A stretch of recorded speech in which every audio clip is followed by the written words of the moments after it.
Good evening, everyone, and welcome along to the Global Championship Round 5 this evening from the Jeddah Corniche circuit in Saudi Arabia. Now, you may be looking at your screens and thinking, well, that doesn't sound like Luke Etheridge. No, my name is Paul Zytrix-Buckley, stepping in for Luke Etheridge this evening on the Global Championship broadcast, and very happy to be doing so, joined by Luke's usual partner in crime, Josh Davis.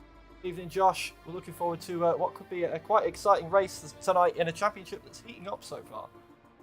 Yeah, absolutely. Welcome, Paul, to the TGC commentary box. Welcome back, everyone, to round 5 of the season. We're midway through the season now. 5 rounds left to go here at Saudi Arabia. Should be a very, very interesting circuit. 6.174 kilometers of pure flat-out racing. 79% taken at full throttle, and with a championship heating to the absolute boil between VSR and Race Clutch. 88 plays 87 in VSR's favour even, if I can actually get my words out right. It should be a fantastic turn of events, and it should be one we may remember for a number of years to come. Absolutely, and we can see the full constructor standings up there now with, as you say, Visceral on top with 88 points, with Race Clutch nipping at their heels on the 87. And then it's not too far of a drop back to ADRT and Parnell in 3rd and 4th, who are also very, very close with TF10. Also right behind them. It's very close all the way down, at least the top 5. Then you've got a bit of a drop down to FVR and WOR, ET8, Paradox Sim Racing and Shizou, all fighting it out to claw their way up towards that top end of the standings. But we are only about halfway point at this moment in time, so there's plenty of time for them to do that. You can see, take a look at the calendar as well now. We are on round 5 Jeddah, May 17th today, if you didn't know. So once we've done today's race, that will be half the season done. 5 more rounds to go in France, China, Mexico, the USA, and ending in Brazil on June 21st. So we could see that championship tip completely on its head in that amount of time. I've seen stranger things happen in Formula 1, in esports racing as well. Anything can happen, so never rule anybody out. It's a comfortable lead that Visceral have at the moment ahead of some of their rivals further down, but that's not an insurmountable lead by any means. Especially given the points, as those of you that have been around here will know, are pretty much the same as the real-life Formula 1 points, with 25 points for win and so on going back. So plenty of points up for grabs, plenty can still change throughout the season, and we've already got drivers lining into the lobby ready for qualifying. So if we take a look at which drivers we will be expecting this evening, of course each team has their lineup. They select 2 drivers and a reserve, and we've got the confirmation of those drivers for this evening. Team Shizou fielding Dawson and Harlan Marquise with no reserve, so those 2 will be their 2 drivers this evening. ET8 with Armengol and Jake Finch with Gil as their reserve. FVR have Alvaro Puerto and De Juan with Perez as their reserve driver. TF10 running for Fabrizio Donoso, yes, and Alfie and Butcher. I'm just flicking between 2 screens if you're wondering why I'm stuttering a bit, with Via Campa as their reserve driver. We've got ADRT running for Pinter and Yanni Turpkov with Christophe Letexier, and it's worth noting for ADRT, I'll get this off my chest now, I have a broadcast apology to make to Yanni Turpkov. I covered a league race of theirs a few weeks ago and got their name wrong. I do apologise for that one, and I will attempt to not do that today. WOR are running Jona Martens and Leonard Goetze with Primoz Miklovic as their backup driver. Parnell running Carter Lundy, and Jay West with Warren as their reserve.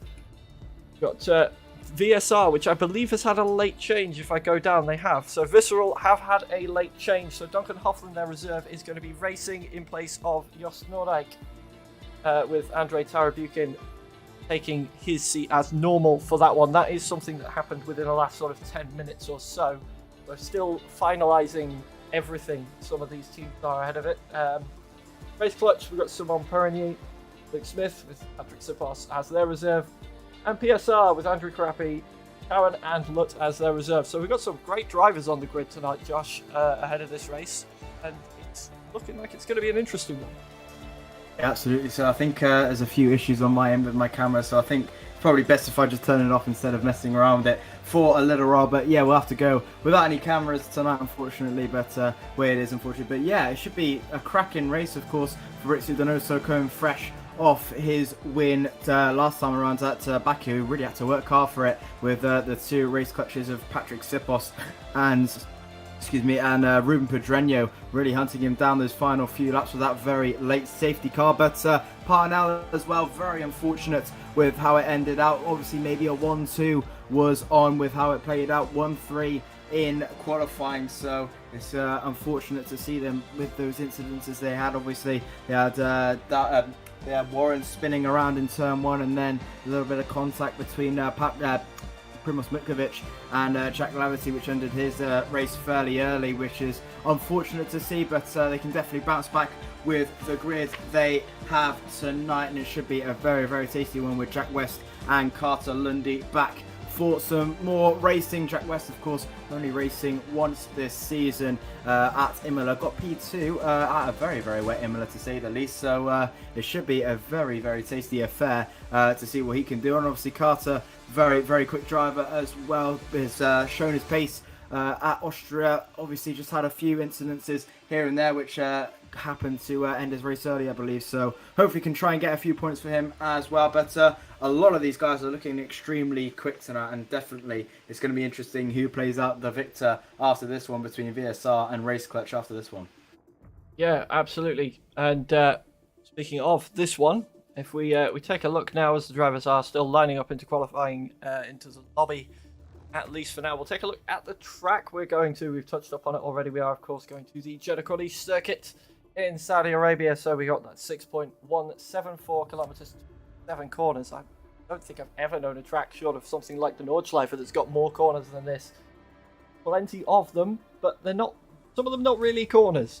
So we've got plenty to keep our eyes on, with some major overtaking points and so much full throttle action around here. We've got 25 laps, I believe it is, in the race, as well as the full Q1, Q2 and Q3 coming up. So plenty to see. The drivers overall this evening will cover around about 154.3 kilometers in race distance alone around the circuit. So plenty of driving to come. But to keep our eyes back on the story going forward, the championship as it stands, with Visceral and Race Clutch battling away in the lead. There is something I've noticed. Now, of course, I'm new here. Feel free to correct me if I'm wrong. But looking at the results as I have in front of them, it's there's one thing that is keeping Race Clutch in it right now, and that is consistency, and that is so key in these F1 games. If you just look at the amount of podiums that Race Clutch have managed to pick up so far across the last few rounds, they have been very consistently hauling in those points. Whereas Visceral, they've had higher results, they've had a couple of lower ones as well. So that consistency, not as much there for them. So it'll be interesting to see how that plays out, and whether that plays out this evening as we head towards Jeddah for round 5 of the Global Championships. And let's just keep one eye on what's going on in the lobby. We've got 17 drivers in there at the moment, so we're almost ready to go into qualifying. Of course, that full qualifying, 3 qualifying sessions to come, and then we'll have the lobby remake, and then we will be go for the 50% race. And in fact, we've got a couple of drivers readying up now, so we should be going any moment now. And yeah, so who is your one to keep an eye out for tonight then, Josh? I know there's a few of these drivers I've seen in other leagues that I've covered so far, the likes of, obviously, you've mentioned him already, Carter Lundy. I've seen just how fast he can go, but we've got some big names knocking around as well, some of the big esports challenger drivers as well, all over the grid. So who is your one to watch?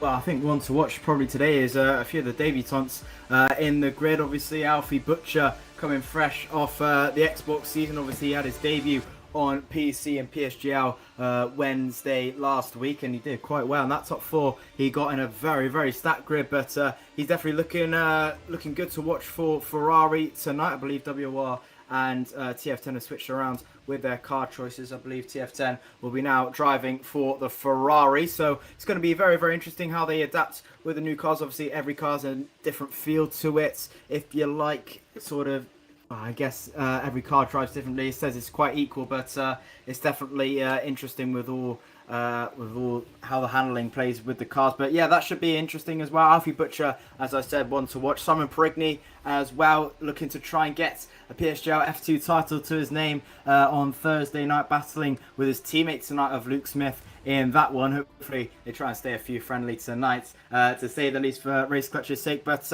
it should be a very, very interesting one. But I think out of the box, we definitely should be looking at the likes of Alfie Butcher and Simon Perigny for this one.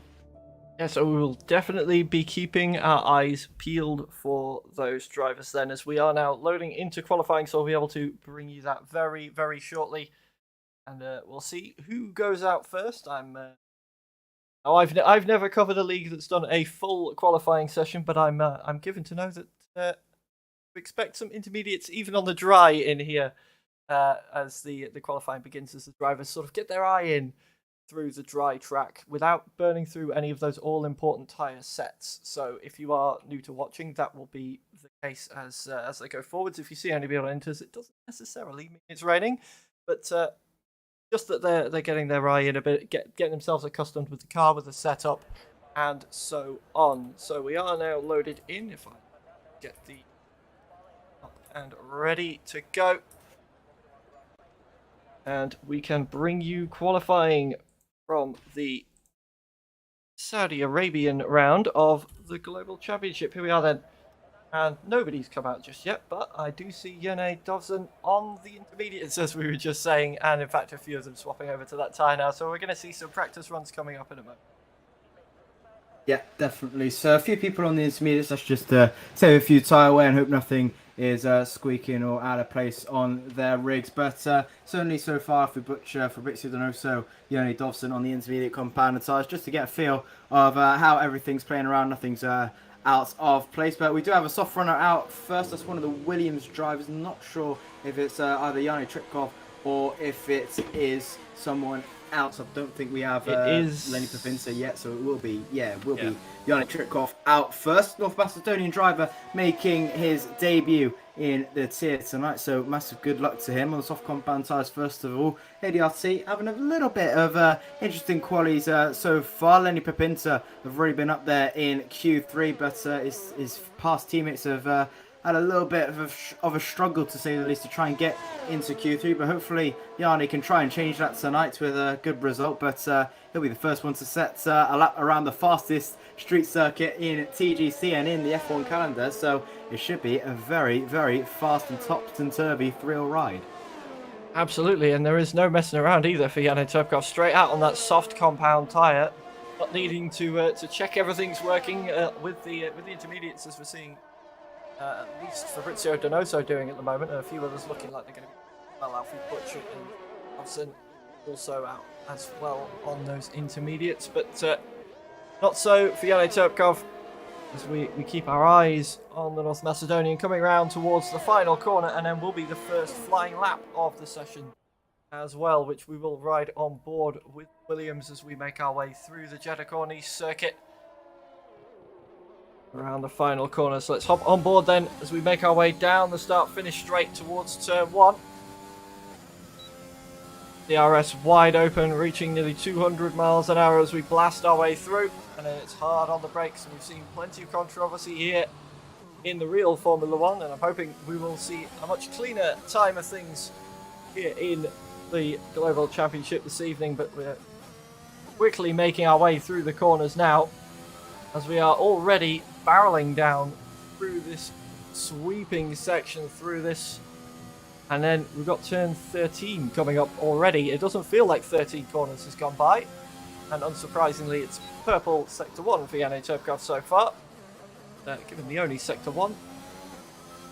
Hardly surprising. Nevertheless, it's always a little bit of a morale boost to get the purple sector flash up on your minimap as you go through. Even if you are the only one to have set the sector, it can boost you through the rest of the lap. Just that little bit. That could be the difference for some drivers. They say the crowd adds a few tenths in real Formula 1. I've always found, at least seeing little purple sectors coming up adds a few tenths for me. I don't know why, but there we go. Already onto the back straight now towards the final corner. DRS wide open once more. Once again, reaching towards 200 miles an hour, and into the final corner we go. Kissing that apex nicely out to the wall. A little bit of a kiss with the wall on the way out. A la Max Verstappen in qualifying last year, and then blasting down towards the line. And what will this time be? It's a 1:27.5 for Jano Turkov, first lap of the session. And the benchmark has been set. Yeah, not bad banker lap time there from Jano Tripkov, 27.5, 11 for him. The two TF10 drivers, Fabrizio Donoso and Alfie Butcher, just behind him. Obviously, they're on their intermediate run, so will not be quicker than Yanni's time at the moment. Not sure if we will have a representative time for a while. Both Red Bulls for the Shazoo cars already out to the line. Alfie Butcher, 38.677 for him. Fabrizio Donoso with a 38.996. 3 tenths separate the two TF10 drivers on their intermediate runs. A few of the Aston Martins coming towards the line now. That's the WR team of Jonas Martins and WR Leonard. Paul Eckelmeyer, if you know for his name. Jonas Martins on the intermediate compound tyre, so that's Leonard Goetzer, sorry. Oh, can't believe I've mispronounced that one. Leonard Goetzer in for WR, once again paired by Jonas Martins. And in towards turn 1 on his medium compounded tyre run, in towards turn 2 and turn 3. A little bit scary as you enter towards the exit. Very easy to lose the car, getting the traction down, flying towards that left-hander. Can take that with a little bit of oomph, but you got to be very, very careful to not get an invalidation. This is probably one of the trickiest parts of the circuit, and you can just see there Leonard just going a little bit too wide on his run there, and that has invalidated his lap time. Unfortunately, we'll have lots of time to go again, but unfortunately his first run is not going to count. And Arturo Dawan just following around in turn 1 and turn 2 on his first medium run. A little bit itchy out of the second corner, but looking tidy through 3, 4 and 5. It is indeed, and the invalidation I've noticed is going to be a thing. We've got this track can be quite punishing on the drivers for these corner cuts, especially the way they change direction right there as well. Arturo Dawan, sorry, also invalidating the lap, pretty much the exact same place that we saw Leonard do it a second ago.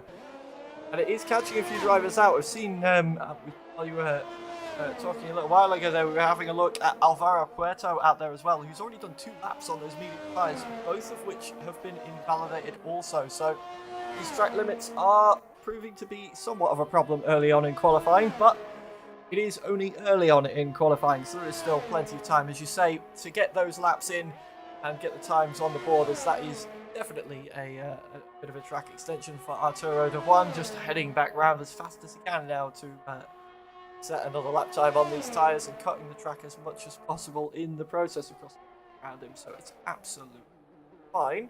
And he is now about to start his next lap, but Leonard is already on one, I believe, and coming towards the end of it, in fact, and no invalidations just yet, keeping it much cleaner through there this time. Purple through there this time, just as we head into the second sector. I said he was coming towards the end of the lap, because my track map compared to the one in game is upside down. I wonder how many times I'm going to do that this evening. Nevertheless, we will keep our eyes on Leonard as we make our way through the second sector. Then it was a very quick first sector, so close to the wall on the outside there.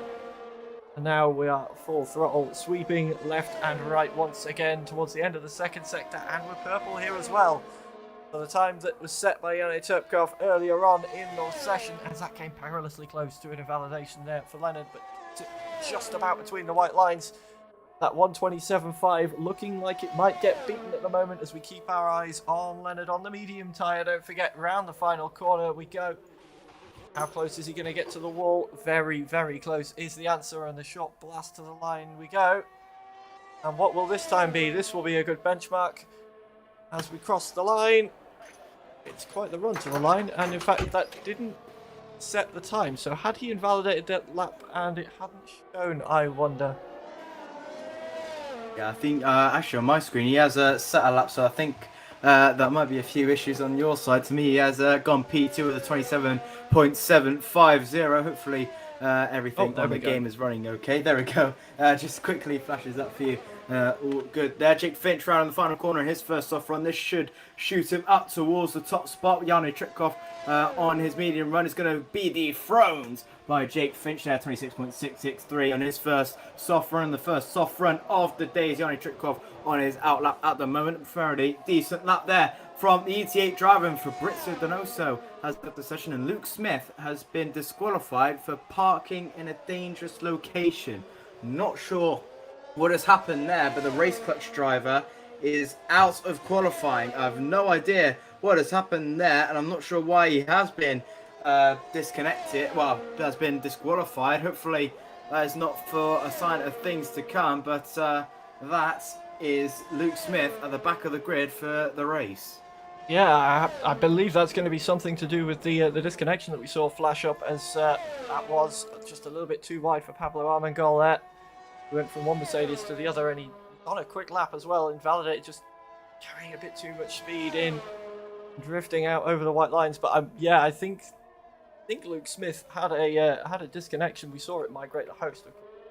Is hosting this qualifying lobby for us here, and that would be the cause, which is definitely incredibly unfortunate. We hope nothing like that happens to him in the race.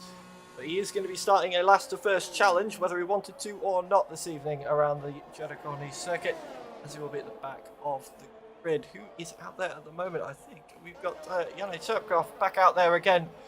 Was in pole position before being dethroned by Jake Finch, and that is such a scary corner. We join Yanni Turkov going through there. It looked like he's just going straight for that concrete barrier. He's away at the last second. Carries on the lap, carrying that speed through as we make our way towards the end of the first sector, and it's going to be a quick first sector for the Williams. It is indeed purple through there, as we're seeing some slower cars causing a bit of yellow flags in other sections of the track. Nothing to worry about there, though. I think it's just drivers getting out of the way of other drivers.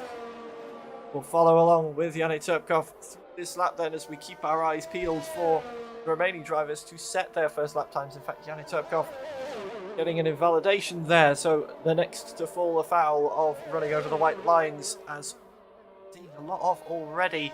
And I'm hoping this is just the drivers getting out of the way in qualifying, because if it happens in the race too many times, of course, you're going to pick yourself up a penalty for your troubles.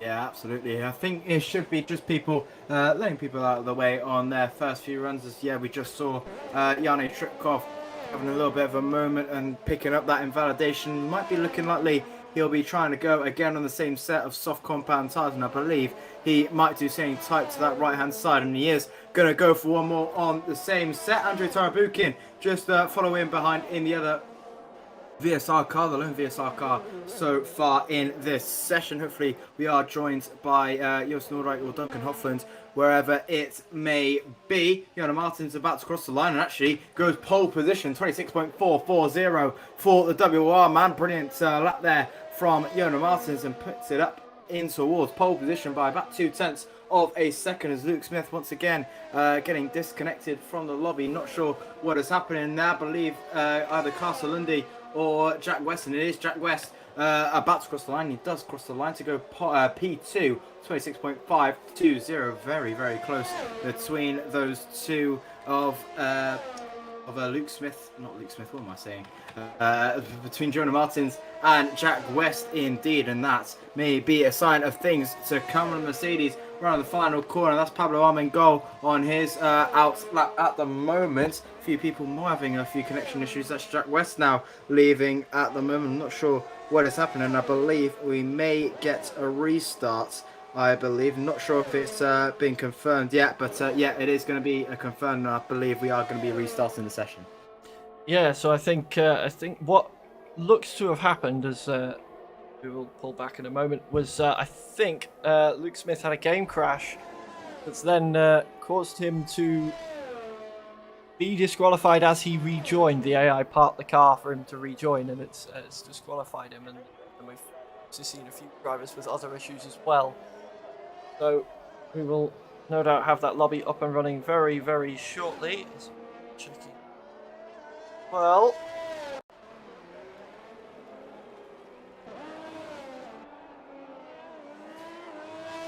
Yeah, so we will be getting that restart, as I say. Yeah, it was a game start for Luke Smith, and then got disqualified on rejoining, and then looks like he had another game crash as well. So hopefully those issues don't keep creeping up for the Race Clutch driver as the session goes on. Of course, Race Clutch sitting P2 at the moment in the championship. They will definitely want their driver to be having the best possible race he can, and game crashing issues are not gonna help that at all.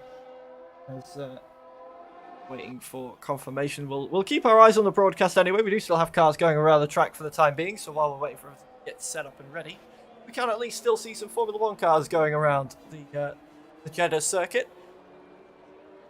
As at the moment we're just seeing cars crawling around the Jeddah Corniche circuit, at least with the Williams Vianney Turpkov. And we have had some benchmark times as we are now seeing the drivers leave, so we know roughly what to expect, at least in the first qualifying session when this gets remade, a 26.3 being Alfie Butcher's fastest time set so far.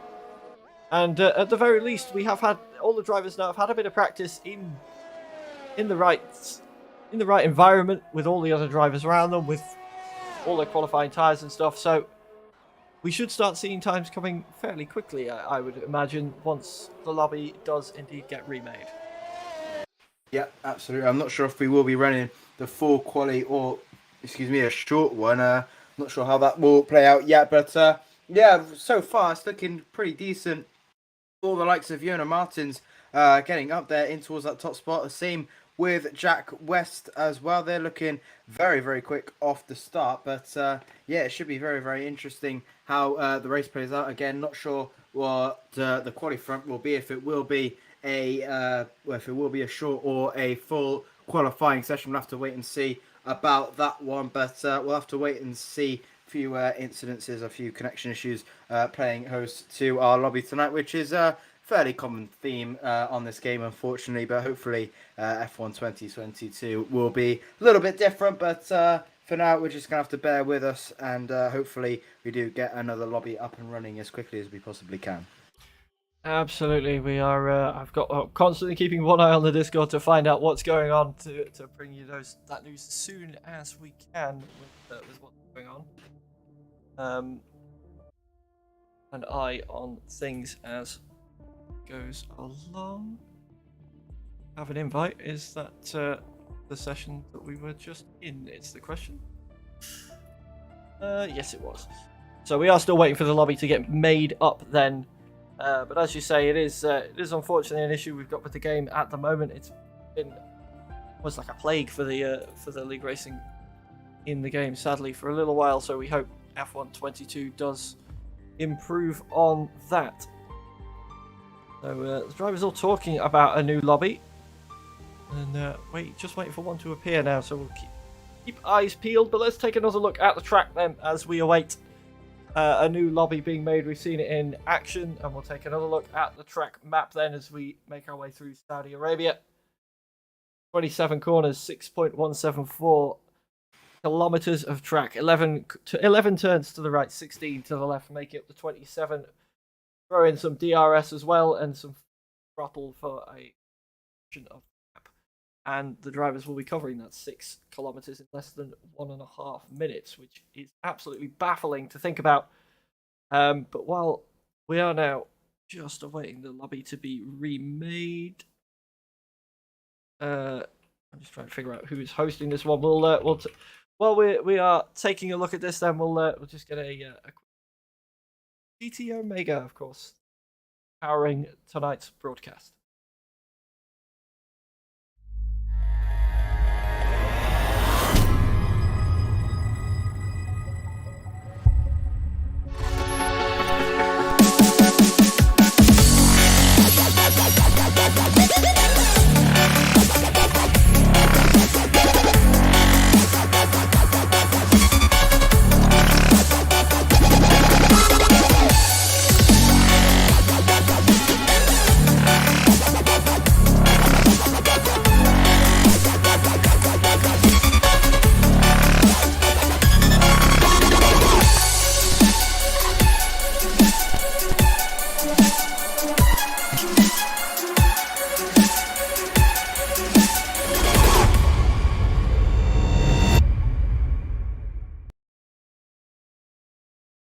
And we are back then, and we are just still getting this lobby all set up and ready to go. But we have had confirmation whilst we were off air for a moment there that there will be another full qualifying session going on. And see, I'm just flicking through the Discord to see what's going on and who's hosting. I can see a picture of Carter Lundy's lunch, which is always a nice thing to see when you're hungry. But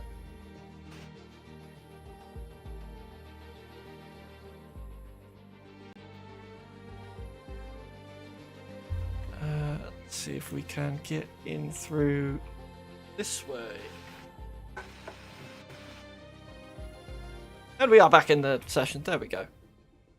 So the drivers all immediately readying up now. So we will be shortly back into this this full qualifying in Saudi Arabia, and finally be able to get some cars on track. And fingers crossed, connections stay right, games don't break, and everything keeps itself hunky-dory for this time around. As we've already seen what the drivers can do around here, and we are now just waiting for that to be put into practice in the session.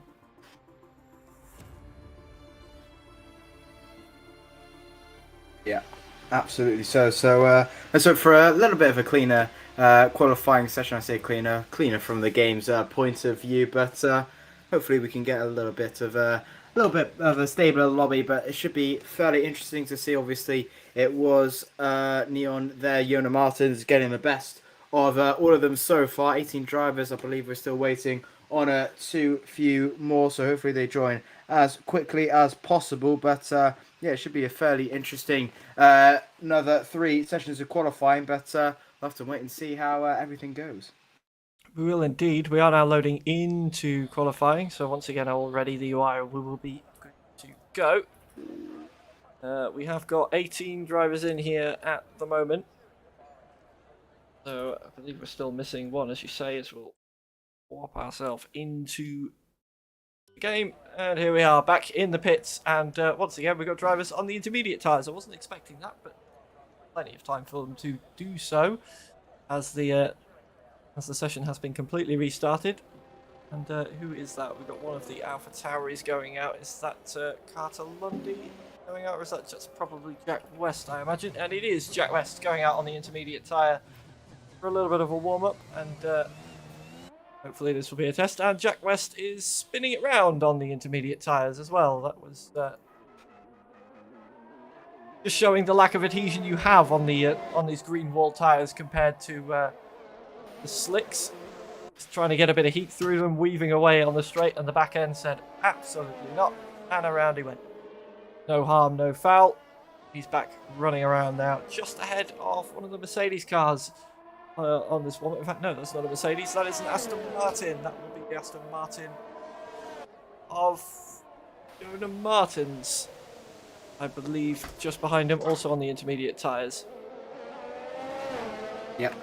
Definitely so. So a few other drivers electing for the for the intermediate compound tyres, just to get a feel once again of everything. Obviously, new lobby, want everything to go as planned. So hopefully, no other little bit of bugs and glitches happening elsewhere. But we'll have to wait and see how all this plans out. Alvaro Pretro we're on board with at the moment, just near the back. But yeah, as you said, Carter Lundy, Jack West be the first man out there at the moment, followed by the Aston Martin of, I believe, Yona Martins. Yes, it is Yona Martins. So will be the Mercedes of Jake Finch, I believe. No, will not be Jake Finch. Will be Pablo Armengol in 18th, set the first lap of this qualifying session as they round the final corner with Nicholas Ongate in the chat. We do have had a lobby restart, just a few disconnections happening in the lobby. So we're back for the second round of qualifying, with Pablo Armengol starting his lap now in towards turn 1 and turn 2. Fairly nicely taken so far from the Mercedes driver. It is indeed, and this a lap on the mediums, so should be considerably faster than some of those out there at the moment that are out on the inters, just getting their nose and their eyes in at the start of the session. Running it just about as wide as you can there, Pablo Armengol through there. Just an inch further, and that would have been a corner cut. You have to feel in a validation troubles, but as we head down through turn 13, it's looking pretty glued together, and he is wringing the neck of that Mercedes so far, pushing it to its absolute limit on the medium tyres. So definitely, like, we'll have a decent banker lap coming out for him at the end of this one, as well as the benchmark for the rest of the drivers in the session, as this will be the first timed lap of this qualifying we get through. It's still looking mighty quick as we come into the final sector now, then through turns 25, 26 and towards 27. And how close will the Mercedes get to the wall? It's always my good marker I use around this track. Has he backed out of this lap, in fact? He has indeed. It looks like he's lining himself up to go again.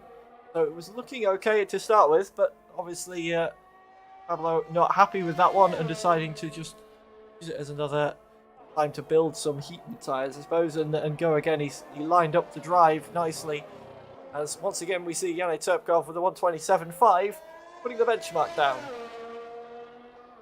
Yeah, as he had done the previous session before, it is Janne Turpkov once again showing his pace with that 27.554 on, the soft compound of tyre, with Faro Petro putting it into P2, 27.662 on his medium run. Only a couple of tenths off Janne Turpkov actually on his medium run, so that's quite impressive from him, as our One joins him in P3, 28.352 on his part. One of the Ferraris coming around the final corner. That's Fabrizio Donoso on his intermediate run, closely followed. I believe that's Harlan Marquis. No, it is not. It's going to be Yoni Dobson also on his intermediate run, but actually losing the car out of the final corner. One of the Hasses coming around. That's Harvey Cohen making his debut tonight in TGC. Obviously, Xbox Challengers qualified P6. We've got him in towards the Pro Draft. Massive congratulations to him on loan at PSR from the Xbox team of Continental Racing Team, which he is a part of, on loan at PSR for the PC team, as he comes towards the final couple of corners, straight lining towards the line on his medium run, and goes up into P3 with 27.742. Yeah, so it's already mighty close at the top, with three drivers all below the 127s, with 2 tenths separate, or below the 128s rather. Well, I'm about to say all separated by 2 tenths, and then Janne Turpkov improves that lap up to a 127.292. Now half a second between the top three, but that is still. It may sound like a lot in Formula One terms, but still just the blink of an eye. That shows how close everyone is, and I'm sure it's only going to get closer as time goes on, with more drivers setting lap times. Who's out there at the moment on a lap time? We've got Leonard is just starting a lap now, so let's keep our eye on the Aston Martin through turn 1. And can he keep the car between the white lines as he drifts through turn 2? And just about keeps it on the grey stuff. So, has to be said around the Jeddah circuit, it's all basically grey stuff, but between the white lines, grey stuff, whatever you want to call it, it's not an invalidated lap yet, though he will have lost a little bit of time with that Tokyo drift through turn 2. But a good benchmark this still could be. In spite of that, it was purple in the first sector for the Aston Martin driver, so he's definitely finding pace out there, even if he's not as in control as he'd like to be through some of the corners. It's looking pretty glued down for the rest of them though, so perhaps just a small moment. And everything else is lining up nicely for him for now as we blast our way down towards the end of Sector 2. We'll see what colour the map goes as we cross the timing line just ahead of us. And it's purple again for Leonard, so that was purple and purple, so this could be an absolute flyer for Leonard in the WOR team in the Aston Martin. 127.292 the current time to beat from Janne Turpkov on the soft tyres, so if we can beat that on the mediums, will definitely be a show of dominance almost in this session as we head towards the line. DRS wide open, cutting it as short as you possibly can, and it is fourth, the 127.751, so slotting him right in the middle of the mediums we've had so far, right between Pablo Almagol and Harvey Cowan. And 9,000ths off is Leonard there between Cohen. That's very, very close indeed between the two. Harvey is setting up for his soft run. You can see in the pit lane is Jake Finch. Now dethrones Janne Turpkov of that pole position. 26.421. Absolutely obliterates that time out of the water, and the first man to get up in towards the 126 is 8, almost 9 tenths faster than Yane Tritkov. Obviously, Yane on his medium run going to have to try and go for a few more. I believe we do have a level out. That's Harlan Marquis going for his outlap at the moment, so he's going to try and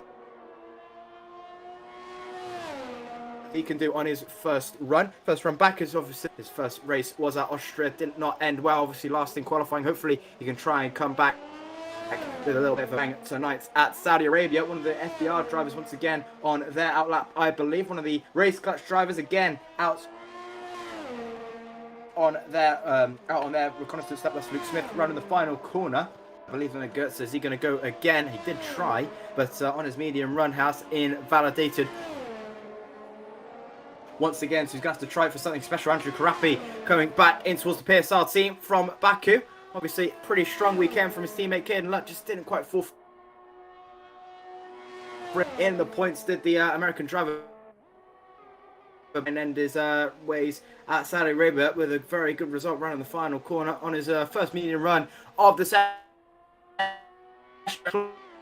As you can across the line for Andrew Karapi, it is P7, which slots him just in front of Arturo Dawan and just behind Pablo Armengol. Does indeed. I'm keeping my eyes now after we've seen that lap finish on Luke Smith. We mentioned him out there on the softs. He is flying out there on the softs at the moment. Purple through the first sector. Let's ride on board with the Alpine as he slides his way through the corners, the sweeping lefts and the sweeping rights of the Jeddah Corning circuit, as well as sweeping his way through the traffic. You can see he saw him just go past one of the Alpha Tauris as we see purple flash up on the map again for Luke Smith. It's looking like a very quick lap indeed, just about keeping it between the white lines as we've got the FVR cars just to our right now, keeping nicely out of the way as we head down towards turn 27. Last corner coming up. We've got a car just ahead of us, but it won't be too much of a problem. Down the final corner we go, nice and cleanly, kissing the apex, driving out wide but not hitting that wall, and straight lining towards the line we go as close as we dare, and it's a 126.3 for Luke Smith, so definitely a fast lap there for the Race Clutch driver, and this is where Race Clutch want to be given the title battle that they are seemingly in with at the moment with Visceral. And speaking of Visceral, they're not up there just yet, but we've still got Andrei Tarabukin to set a lap, and he is out there at the moment on the soft tyre, so we'll keep our eyes on what he can do when he goes around. And in fact, he's just starting the lap now, so we'll keep an eye on this one, see what sort of a time pops up on the board. Will it rival at 26.3? Of course, doesn't. In fact, no, it won't. It was invalidated at the first corner, so Andrei Tarabukin just falling foul of those white lines, but should be able to go again. Hasn't taken too much life out of those in just a single corner around here, so should be able to get a solid lap out of those tyres. But it ultimately won't make too much of a difference here. We're only looking to drop the last few drivers out of qualifying top 15. Will go through into Q2, as is always the tradition for the qualifying session. So at the moment, Andrei Tarabukin is one of those drivers at risk, as is Harlan Marquis, Lenny Papinta, and Catalundi just about safe, but himself and Alfie Butcher also not having set a lap time yet, so we'll have to keep our eyes on those laps with just 6.5 minutes left, Josh. Definitely so. Andrew Tarabukin not getting to grips so far with his lap at the moment, so he's definitely going to have to try and go for something else. Only 6 minutes and 15 left in the session with his nearest rivals of Luke Smith topping the timing sheets, but Fabrizio Donoso P2. But look at that, the top four separated by half a tenth of a second. That's absolutely incredible, as Carsalundi is going to try and go again, but he is backing out of his lap, obviously thinking that it wasn't good enough for the time being, so he's going to have to try a little bit more of something, as other Mercedes. Pablo Armengol sits into P9. Simon Perigny, I believe, is about to cross the line, currently P6, but does decide to put it in towards the pit, so P6 it is for the debutant in the French car as well. As one of the Aston Martins coming towards the line, I believe that might be Leonard Goetzer. No, it is not. It's going to be Jonas Martins, who might be pulling into the pit lane as well, and I believe he will on his invalid run, with Andrei Tarabukin around in the final couple of corners. And once again invalidating on his run. It's not been a great run of results so far this qualifying session for the Russian driver, as a few more drivers Acting for their laps as Harvey Cohen running the final couple of corners on his first off run. What can he do? He can put himself up and towards P3 with a brilliant lap time there from the Czech driver and in towards P3 on his first attempt on the soft runs and puts it into P3, 14 thousandths off Luke Smith and 4 thousandths off Fabrizio Donoso. Yeah, so the times are starting to come in now. We've only got a couple of drivers that haven't got a time on the board. One of those is, of course, as we were saying, Andrei Tarabukin, who's really struggling, it looks like, with the track limits, especially out there at the moment. And the other one being Harlan Marquis, who we've got our eyes on now.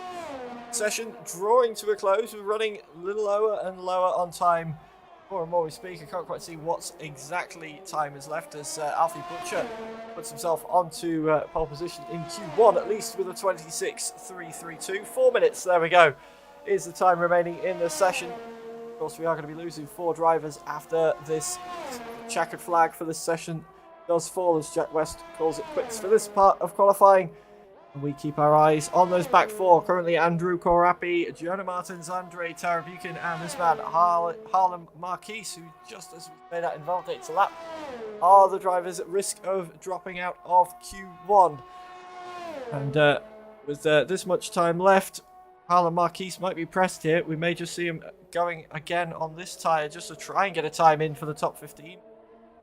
Might just be able to go in and come back out again, but he will be cutting it very, very fine indeed. He gives himself one final chance. Indeed, he does come in, so the Shazoo Racing driver is going to have one shot if he does come back out to put himself up and out of that bottom 4 cars. As Carter Lundy, the next driver, to call it quits for the session, and we've got more drivers coming out now. And it gets just on a lap at the moment as Luke Smith now is happy with that time. Won't be going again in Q1. 3 minutes to go on the clock. And given how close it is, I don't really want to guess where the cut-off time is going to be, but given that we've got a lot of 126s on the board, I think I'm fairly comfortable in saying if you're not in that 126 barrier, and it's going to be pretty close to the cut-off, you have to feel. With some of the drivers we've got left, of course, we've got Andrei Tarabukin and Harlan Marquis without a time on the board, and only 4 drivers going to be going out, so it's going to be very, very tight indeed. 26 is all the way down to P11 at the moment, just 6/10 separating the top 10. In fact, the top 11 drivers as Q1 draws to a close. What is Leonard going to be able to do? 126.4 for him at the moment in the Aston Martin. Should be safe, but never say never in racing. Anything can happen. As Andrei Tarabukin, I believe, is out there on a lap as well at the moment. So we'll keep our eyes now on the Visceral driver. Of course, Visceral currently leading the championship. Will want a good result in qualifying to help haul as many points as possible out of the race. But it's already looking fairly dicey for him, Sam. Josh Rudder. Looking a little bit dicey, you would say, for a lot of them at the moment. Andrew Karapi is about to cross the line, I believe, on his first run. He was looking very, very good in Sector 1 and even better in Sector 2 as he rounds the final couple of corners. Thought the Haas team, his current teammate of Harvey Cohen, is sat in P4. Back of the American driver slot is Ella Haskard as he crosses the line now, P11. That is going to be very, very interesting to say the least. 26.788. It's going to be tough, I reckon. Probably a low 7, high 6 may be enough to get you through in towards qualifying here. Simon Prigney is going to try and go again. Well, he is currently trying to improve on his lap as we ride on boards with Yoni Dobson second up. So at the moment having a massive little bit of issue out of the final corner on my side. Not sure what happened there as he rounds the final corner. Yoni Dobson across the line, P9 for the Shazoo driver. Brilliant to see him up that far. Fabrizio Donoso calls it quits for this session. The two FBR drivers line up toe to toe as here comes Andrew Tarabukin across the line, invalidating his first run, so will have to go again. Yanni Tretkov about to cross the line. Where can he go? It's only P13. It's getting very, very tight in here as Danny Papinta round the final couple of corners. Now that's Simon Prigney, across the line, puts it into P8. That should be enough to see him through. It's getting very, very tight in this qualifying session. Pablo Armengol will be the next to cross the line as he makes his way towards the final corner, about 100 meters. You want to be braking as you stay tight to the wall on the left hand, a little bit of a wobble on the right. Make sure to not bend like Max Verstappen did in 2021. Here comes Pablo Amangold. Can he send himself out of qualifying? He can for now with 10 seconds left to go. 12th place he goes with a 126.751. That may just be the limit, but it's going to be very, very tight from here as Harlan Marquez is improving as well. Yeah, so Harlan Marquez improving, but hasn't set a lap just yet, so we'll definitely want to see what Harlan Marquez can do. And can Andrei Tarabukin get a good lap in? We were watching on the broadcast at least as Harlan Marquez slides out the final corner towards the line for the first time. No invalidations this time, and it is good enough for P13. And that might just be safe for the 126.781, but what can Tarabukin do? He's invalidated again. Andrei Tarabukin really not having a good time with the track limits here. Hasn't taken the checkered flag yet, but isn't going to get to go again. And that will be Andrei Tarabukin out of qualifying. The Vissel race driver not able to get a time on the board because of all the track limits issues around here. So that is not the qualifying you would have wanted to see when one of his team's main rivals in Luke Smith sitting up there in P2 at the moment. And we are just waiting for Simon Perini to come around the final corner now. The other race clutch driver, as Lenny Papinta moves up to pole position with a 26.324 right at the end of the session. So that does mean we're going to lose Andrew Korapi, Arturo De Juan, Yannick Turkov, and Andrei Tarabukin. And somewhat a surprise there then, Josh, that we've lost Andrei this early. Yeah, absolutely. Andrei Tarabukin, a late exit. Andrew Korapi, his lap was not going to be enough to get him through. 7 thousandths between himself and Harlan Marquez, and Harlan Marquez can now find himself a Q2 positioner as for the first time makes himself into Q2, but the top 7 separated by 96 milliseconds. That is so tight between the top 7 as it has been all season long. Brilliant to see those two up there, but Lenny Papinto once again doing the business late on. 8 thousandths of a second between him and Alfie Butcher. Brilliant to see there. Lenny Papinto really showing his worth. He has been all season long as we get towards the full results there, but there it is. Lenny Papinto setting the timing sheets alive in this first qualifying session with Alfie Butcher in P2. Luke Smith takes P3, Fabrizio Donoso P4 with Harvey Cohen 5th, Jack West in 6th, Jake Finch 7th, Leonard Goetzer in 8th, Simon Perigny 9th, and Alvaro Puetro 10th. And we've lost from this session Andrew Korapi, Arturo De Juan, Yannick Tripkov, and Andrei Tarabukin with a late invalidation.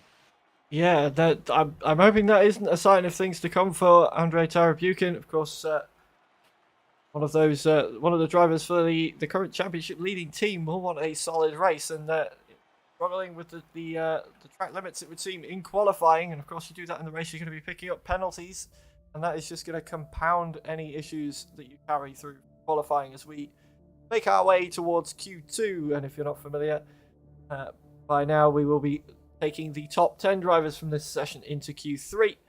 So anything from 10th to 15th. That is going to be somebody who will be sweating through this session once the times start coming in. And we saw the cutoffs so close in Q1. You can already see drivers pulling out all over the place to come out and try and get a benchmark time in. But I wouldn't want to call who's going to be the ones that are looking a little bit shaky here, because it was so close all the way up and down the grid on this first session.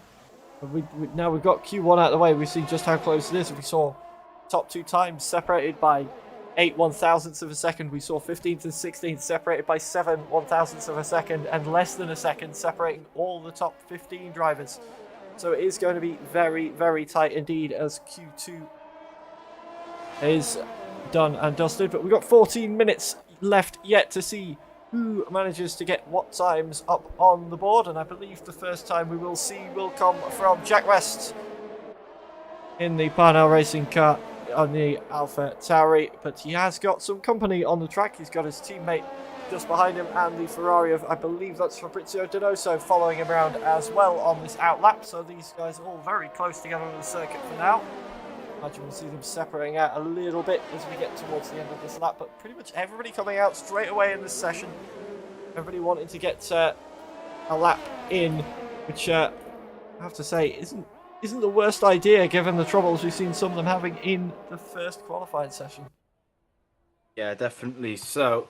But yeah, the top three there between Fabrizio Donoso, Jack West, and Carter Lundy, very, very close between each other, which is not usual thing you used to see. Obviously, a lot of people like to have their space, but these guys already getting the job done early. But still gathered the gap at the moment. But Jack West will be the first one to set alight the qualifying session, but already invalidating in towards turn one. Not great to see from him, and so is Fabrizio Donoso, to say the least. How has Carter Lundy got on? He's managed to keep it valid for this time around, so he will be the first one set the time screen so far, but looking likely he has sort of backed off there, not fairly quick in towards the left-hander, but still going to try it on this lap whatsoever. But looking a little bit sluggish, so I think he might be backing out of this one as well. Simon Prigney, I believe, he is just behind. He's invalidated as well, so it will be Luke Smith who will be pretty much setting a very representative time so far. So everyone really backing off fairly early. Yeah, backing off or finding the limits, as we've seen plenty of invalidations coming in, just once again familiarising themselves. And I like to give them the benefit of the doubt that they are just familiarising themselves with the track and where they can and can't get away with things. Though, to be honest, most of them will already know these things from the countless hours of practice they no doubt do, as that is another invalidated lap, this time from Luke Smith. Getting it a little bit wrong, coming out through, I believe that's 15 and 16. And just cutting across too much. So who will be? I think we've lost where on track everybody is going to be. Will it be the other? Is it going to be Simon Perigny? No, that's an invalidated lap as well. I'm trying to guess where the first lap time is going to be. It could be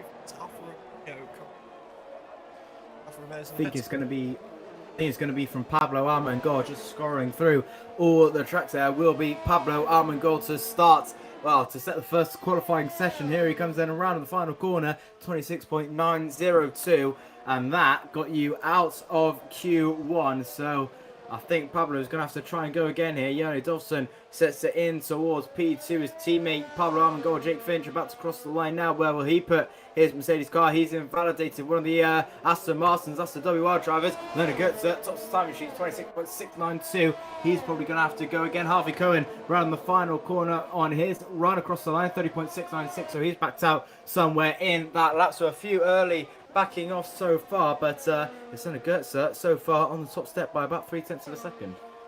It is indeed, but we've got more drivers out there on laps at the moment. We've got Jonah Martins out there as well. And its teammate coming around. Oh, he has just, as I say that, curse as a commentator, invalidated his lap time. Who else is out there at the moment? Lenny Papinta, nope, that is an invalidated lap as well. So everybody, I think that's pretty much every driver, bar about 4 that have invalidated the first lap in Q2, which is quite irregular, I think, through this part of qualifying. But plenty of time to get times on the board, and those times are going to tumble as the clock ticks down. 26.6 at the moment is the time to beat from Leonard Goetze, but I can imagine that is going to be beaten. We saw 0.4 faster than that in Q1. I imagine we might be getting just a little bit further down as well as anybody out there at the moment on a lap. In fact, I think Lenny Papinta is going again, so we'll stick with the Williams as we head down towards turn 1. And as most drivers now are coming in at the end of the first stint. Particularly fast, I don't think, through the first corner there. No, not pushing it at all here is Papinta coming through here, so I'm wondering if he's just going for another cooldown lap maybe before pushing. This could have come into the pits at the end of the last one, but decided to stay out. Interesting there between a lot of the drivers so far, but it's interesting that not a lot of people are going for, well, not really pushing on their first couple of runs. Usually they just want to get that one lap out of the way, but it doesn't really seem to be the case. Only 4 drivers so far getting laps on the boards, and that is Jonas Martins as well, as we just said, getting an invalidation as well. Lenny Papinta also out there on track. He's kept it clean so far through Sector 1 and Sector 2. How's the Sector 3 going to pan out towards Leonard Gertz as he makes his way under the bridge's purple Sector 2 with a 4.219, flying towards the left and right-hander. You can cut a lot under that bridge if you are very, but you try not to take too much, otherwise you will get an invalidation. Here comes the Frenchman Lenny Papinta rounding the final couple of corners in this Q2 session, rounding about the 50-meter ball. You want to be braking, round in the final corner. DRS hits you right in the face. Green flags up above, but that is the yellows there, and that is Lenny Papinta once again backing out of that one. Here comes Harvey Cohen as well. He's just come out of a lap, so I think he's coming into the pits. Currently P3 on a 26.93 for the 2 Ferraris on their out laps alongside Alvaro Puetro in the Alfa Romeo for FVR. So all of those drivers, the Ferrari engine teams, just prepping their final runs for their final, their first lap here in Q2. One of the race clutch drivers, I believe that is also Luke Smith and Simon Perigny, prepping their lap times. It's currently Luke Smith routing the final corner alongside the 2 Parnells as well, follow closely behind. So really everyone on outlap so far, but let's have a look to see what Alfie Butcher and Fabrizio Donoso is going to be like. Donoso has invalidated, but Butcher is still going. Yeah, absolutely. Butcher going to be the first one. In fact, no, he's not, as he also has invalidated the lap time, so it looks like it falls to Alvaro Puerto. Follow these guys around and get a time on the board for the second runs, as both Ferraris are going to be going again. They are on the medium tyres though, so they may just go again straight after this. Getting out the way of Alvaro Puerto though in the Alfa Romeo, blasting our way down through the second sector. Now it was the first sector, and it's looking pretty glued down as well through the middle sector for Alvaro. Of course, 1:26.692 the time to beat so far from Leonard. So far it's purple for Alvaro through the second sector, just about keeping it between the white lines there. So tight as well. You take an inch slightly too far and that will be the end of your lap time, but keeping it on the right side there was Alvaro as we head through the final corner. Looking like it's going to be a very solid lap indeed for the FVR driver as we barrel our way down towards the line, cutting it as short as we can, and across the line we go into P2 with a 26.739, so a very solid lap indeed for Alvaro Puerto, finally getting a time on the board for himself, and a decent one at that. Not bad banker from Puerto there, 26.739 to his name, but right now it's probably looking like that's probably going to be safe with the way this qualifying session is planning out. I believe Luke Smith is running the final corner. He's again invalidated on this lap, unfortunately. Carter Lundy right on the final corner. He's about to set a lap as well. Medium runs for him, 27.298. So Carter Lundy is going to be trying for the alternate strategy. Simon Perigny is about to cross the line as well. He comes in to the pit lane to back out of that one. I believe the pole sitter so far, Leonard Gertz, he's invalidated as well, trying to cross the line. Jack West is on an outlap. Harlan Marquise is running the final couple of corners. His teammate Yoni Dolson is in front. He's about to cross the line now on his first off run and puts it on pole position for Shazoo. 26.662 to Leonard Gertz's 692. It is very, very tight there. 300ths of a second separating the top two there. Brilliant scenes to see as Alfie Butcher and Fabrizio Donoso, as we have said, invalidated, but Fabrizio Donoso still going on his medium. He's eager to try and go for the alternate strategy. A lot of these drivers electing for the alternate strategy on the medium compound tyres, which is not something we've seen before this season. So first time we've really seen it at Saudi Arabia. As here comes Donoso across the line, P6 on his one with 27.093. Yeah, fastest of the medium time so far then, and almost into the 26s on that the yellow-walled rubber. A couple of tenths faster than the time we saw by Carter Lundy. Jake Finch has also come in on the medium tyre and separated the two Alpha Tauris to go 9th, as Luke Smith goes to the top of the timing screens with a 26.223. And that is the sort of time I was expecting to see, and that is likely going to be keeping him pretty safe in this qualifying session. As, we're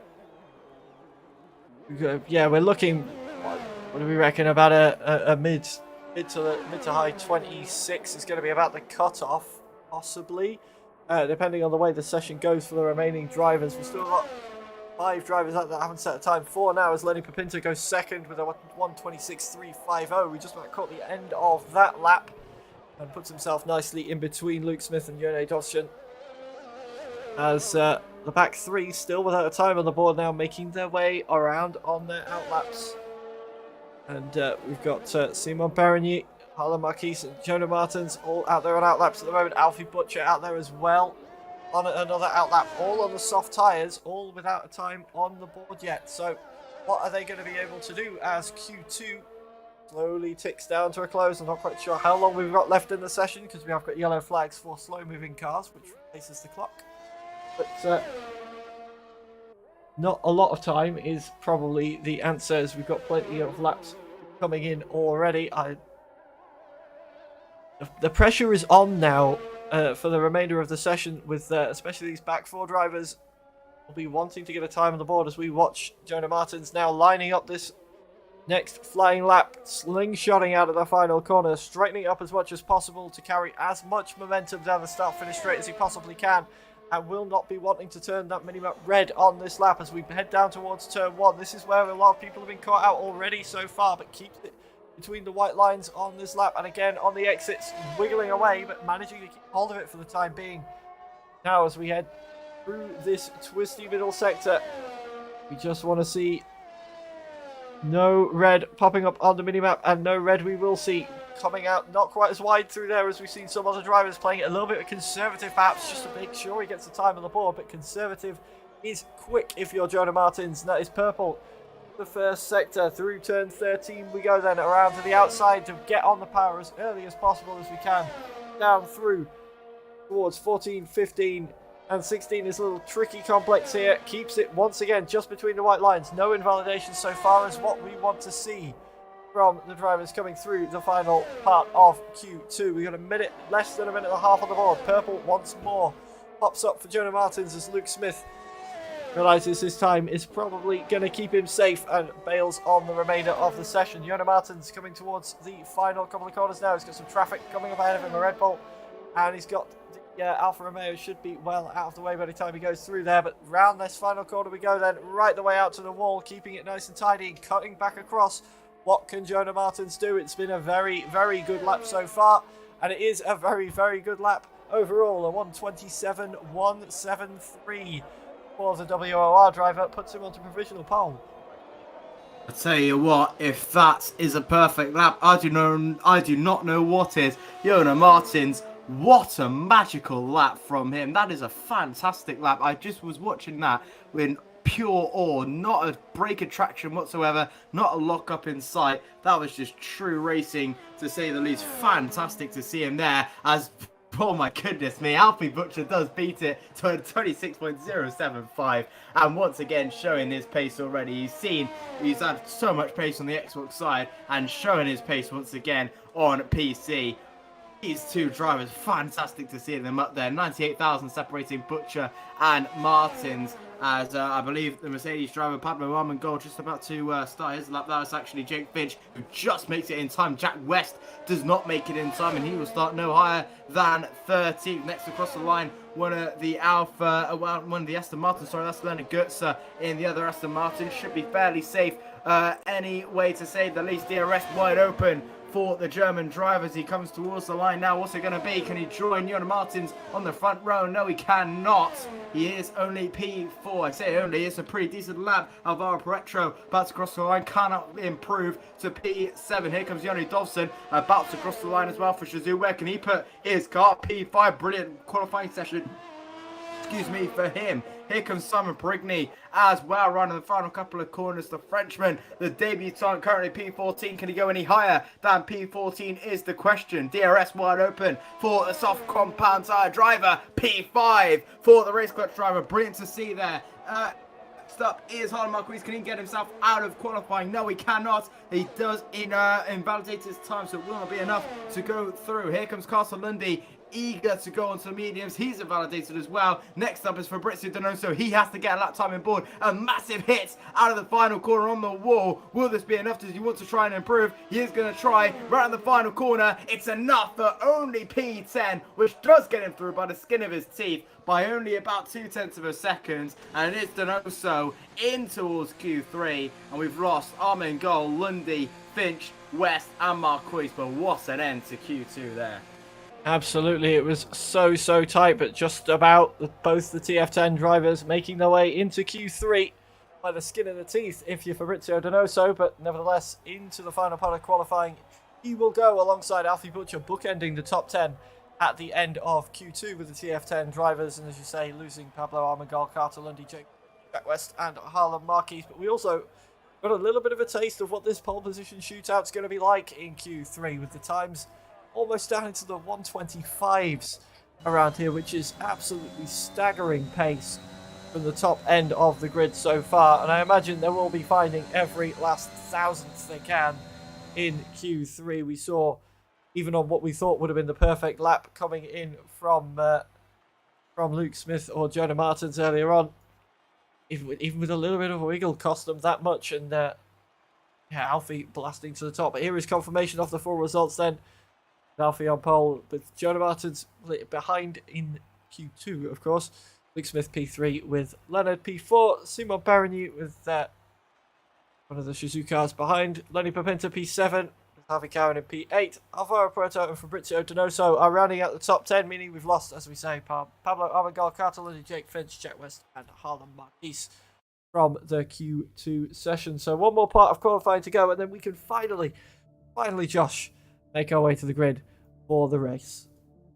Yeah, definitely. So a big shot there in Q2. However, for par now, 12th and 14th for them. Not a good qualifying session for them, to say the least. Hopefully they can try and recreate this not recreate this, try and get a little bit better for Q3, for the race. Let's hope the ultimate strategy does kick in for them. Hopefully they're thinking that it's going to be enough. Let's hope it's going to be enough for their sake. But Lenny Papinta as well, looking fairly decent. But the top three as well, between Luke Smith, Alfie Butcher and Jonah Martins. Jonah Martins really on the pace tonight for WOR. Great to see him up there. WOR really looking good as well, with Leonard Goetze getting up there too. But it's looking really good and strong for Jonah Martins in that top three in Q2. Absolutely is. Now I've seen both of them drive in other leagues as well, so the pace there doesn't surprise me, but it is very good to see them up the top end of the grid as we get ready for the final part of qualifying. Then it feels like we've been in qualifying for quite some time here, given the issues we had earlier on, but we are finally here into Q3. And with 10 drivers left, we're leaving the session already, so I'm not quite sure what's going on there, but hopefully it's nothing too serious and we'll be getting drivers coming out on the track very soon. In fact, we are. Alvaro Puerto going to be the first one to come out onto the track this session then.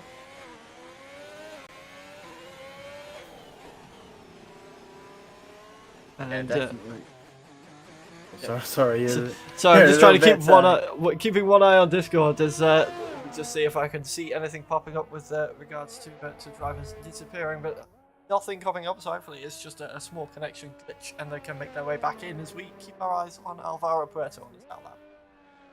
Yeah, definitely. So Alvaro Puerto, first one out in Q3. So wanting to get the job done early on his first lap. Maybe a few, maybe a lack of soft compound tyres in the Alfa Romeo camp, maybe on a scrub set is the Spanish driver, but have to wait and see on his first lap, followed by is Jenny Dobson, who makes his way into Q3 once again, and followed is Leonard Goetze. Behind him is one of the race clutch drivers of Luke Smith, I believe. Yes, it is Luke Smith and Simon Perigny in the pit lane, but closely followed as well by one of the Aston Martins in front of him. But Alvaro Puerto about to start first qualifying session here in Q3, and it should be a very tasty one. DRS wide open. Let's see what this first lap in Q3 is going to be all about. Yeah, absolutely. Heading towards the final corner to get started on this lap then. As hopefully the invalidations on the map will be the only one we see in this Q3. We've seen plenty of them so far in qualifying through Q1 and Q2. Drivers exploring the limits of the track, but for now, hopefully we will see more and more times coming in as we are into the final part of qualifying, and Alvaro Puerto going to be the first driver out there to get a time, keeping it just about on the track.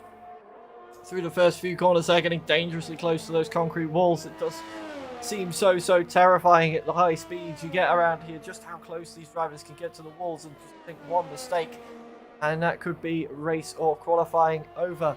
But keeping it clean and together so far as Alvaro Puerto through the first sector. Looking pretty tidy indeed as we round the top of turn 13 and start making our way back down again through the twists and the turns, following almost the same geography as we make our way down and through. And it is looking like a very tidy lap indeed so far for Alvaro Puerto in this opening salvo of Q3. First lap will be on the board very shortly. Purple as to be expected for the first lap of the session, but it, nonetheless, once again, just about keeping it through the white, in between the white lines there. A part of the track where it is very easy indeed to invalidate the lap if you run just that little bit too wide on the first apex. Find yourself drifting out and over those lines and off the track at the next. A little bit of a lock up into the final corner for the Alfa Romeo, but keeps it just about to the apex, and with the DRS wide open now, what will the first lap of Q3 be? It's a 26.955.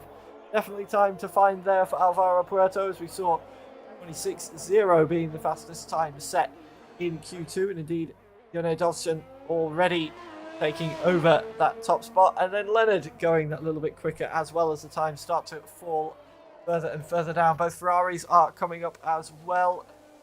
So they are on outlaps at the moment. They won't be setting any times just yet, but Alfie Butcher will be leading the two Ferraris around on this first lap of the session.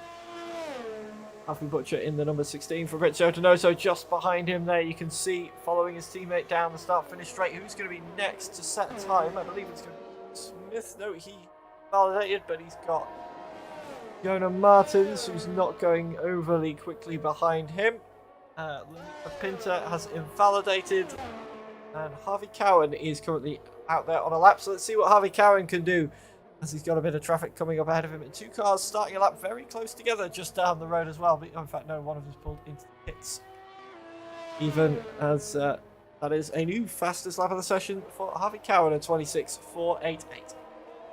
Yeah, brilliant lap there from Harvey Cowan, the debutant, snatching up towards pole position. Jonah Martins actually did spin on his first lap, which is unfortunate to see. He was looking good, but just a little bit too much curve taken and sent the rears alight, and that was an end to his lap. Yone Dawson looking fairly quick round the final corner, but has invalidated his first one. Leonard Goetze as well, coming in towards the pit lane, which is followed by the two Ferrari drivers. Alfie Butcher invalidating his first one, but Fabrizio Donoso will be going strong again. Hasn't invalidated yet. Can he beat Harvey Cowan to pole position? He's looking absolutely fantastic through sector 1 and sector 3. DRS wide open for the Chilean driver, winner of Baku last time around. Can he beat Harvey Cowan across the line? You bet he can, and it's pole position for Donoso, 26.275, and beats Harvey Cowan there. Brilliant lap time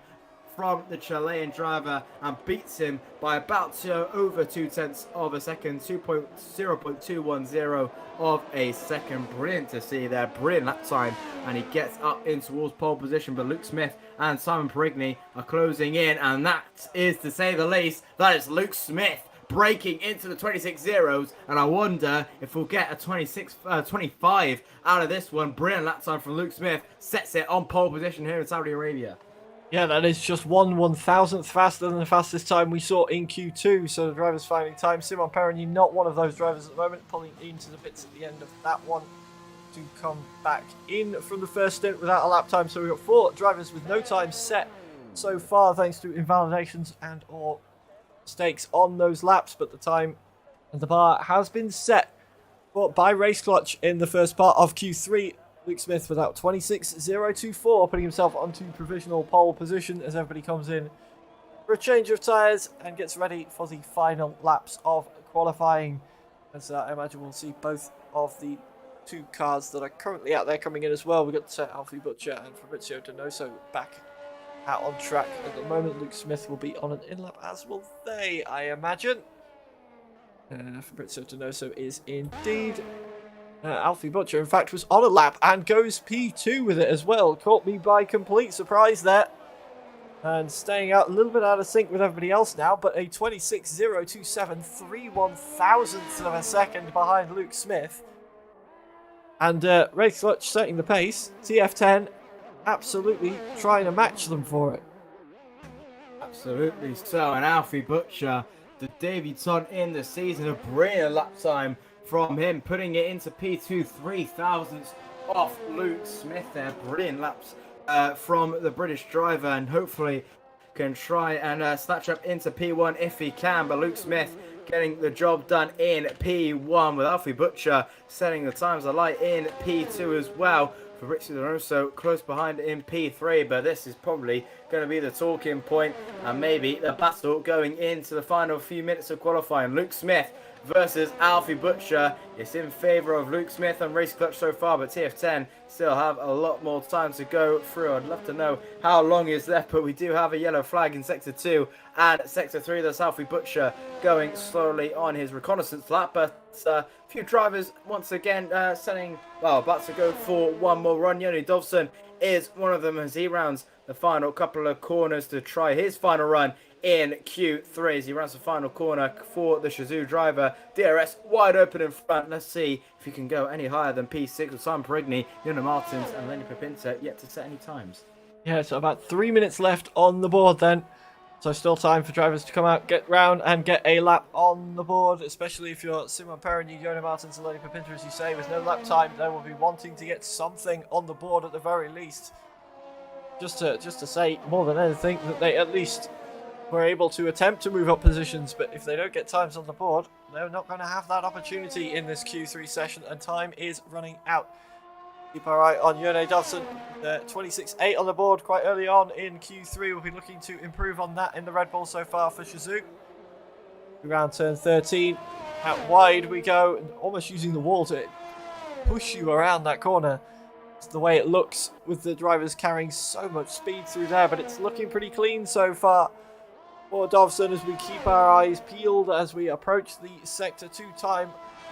What it is looking like. So it was a 57.0, 2/10 so far, up on his best time and still keeping it between the white lines, looking very quick indeed. But where is it going to put him on the board? 2/10 so far would put him up just about where Harvey Cowan is, sort of in and around P4, P5 perhaps. Depending on the way Sector 3 goes, he's going to have a little bit of a tow coming down the line as well. If he chose to do it from the Aston Martin, just starting a lap ahead. Across the line he goes into P4. The 26.356 for Yone Dovson. Improving on that lap. Who else have we got out there in a minute? Eyes are peeled to see what Simon Perigny, Yona Martins can do. They're out there on laps at the moment. And in fact, Simon Perigny has invalidated this one. Yona Martins coming in just behind him at the moment is still on a lap time. Just keeping our eyes on the minimap. We've got Alvaro Puerto just about to start a lap as well. Then it will be these two drivers crossing the line. What can Yona Martins do?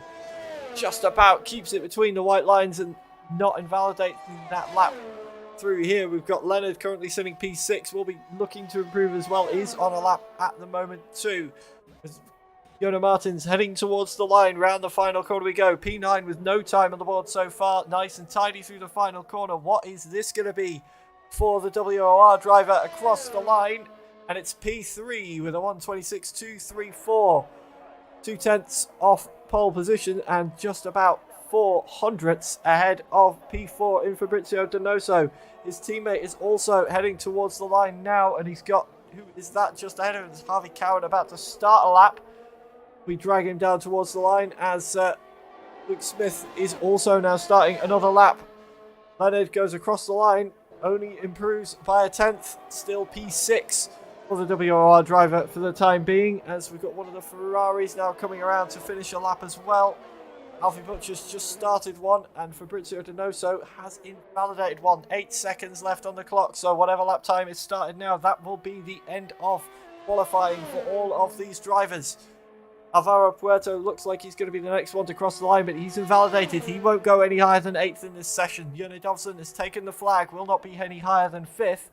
We've got a little moment to breathe now until we see the next driver come around to cross the line, and that driver is one that is under pressure.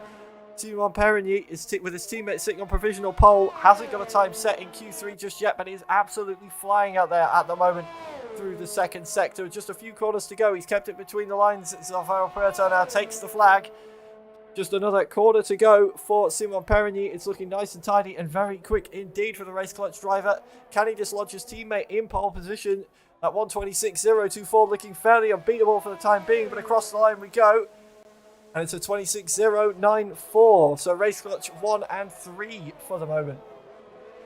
Yeah, absolutely. Luke Smith is setting the times of light in Sector 2. Can he get himself into Sector 3? He can get himself up into the 25s. 25.885 for Luke Smith. He's on pole position so far, but what can Alfie Butcher do? He pulls into the pit lane. He's not having any part of this. Jona Martins is about to cross the line as well for WOR, but is he going a little bit slowly? No, he's not. DRS wide open. Yes, he is. He is going in towards the pit lane. What can Fabrizio Donoso do? It's all down to TF10. What can they do to try and get himself into pole position? It's Donoso in P4. Harvey Cowan about to cross the line. He comes into the pit lane. It's Jona Martins in towards P5 as well. Luke Smith on pole position for the first time in TGC by 0.2 of a second. Alfie Butcher in P2. Simon Perigny takes P3 for Race Clutch. Just such a very good qualifying session. Much better this season. Probably the best they've had this season with Race Clutch in P3. Fabrizio Donoso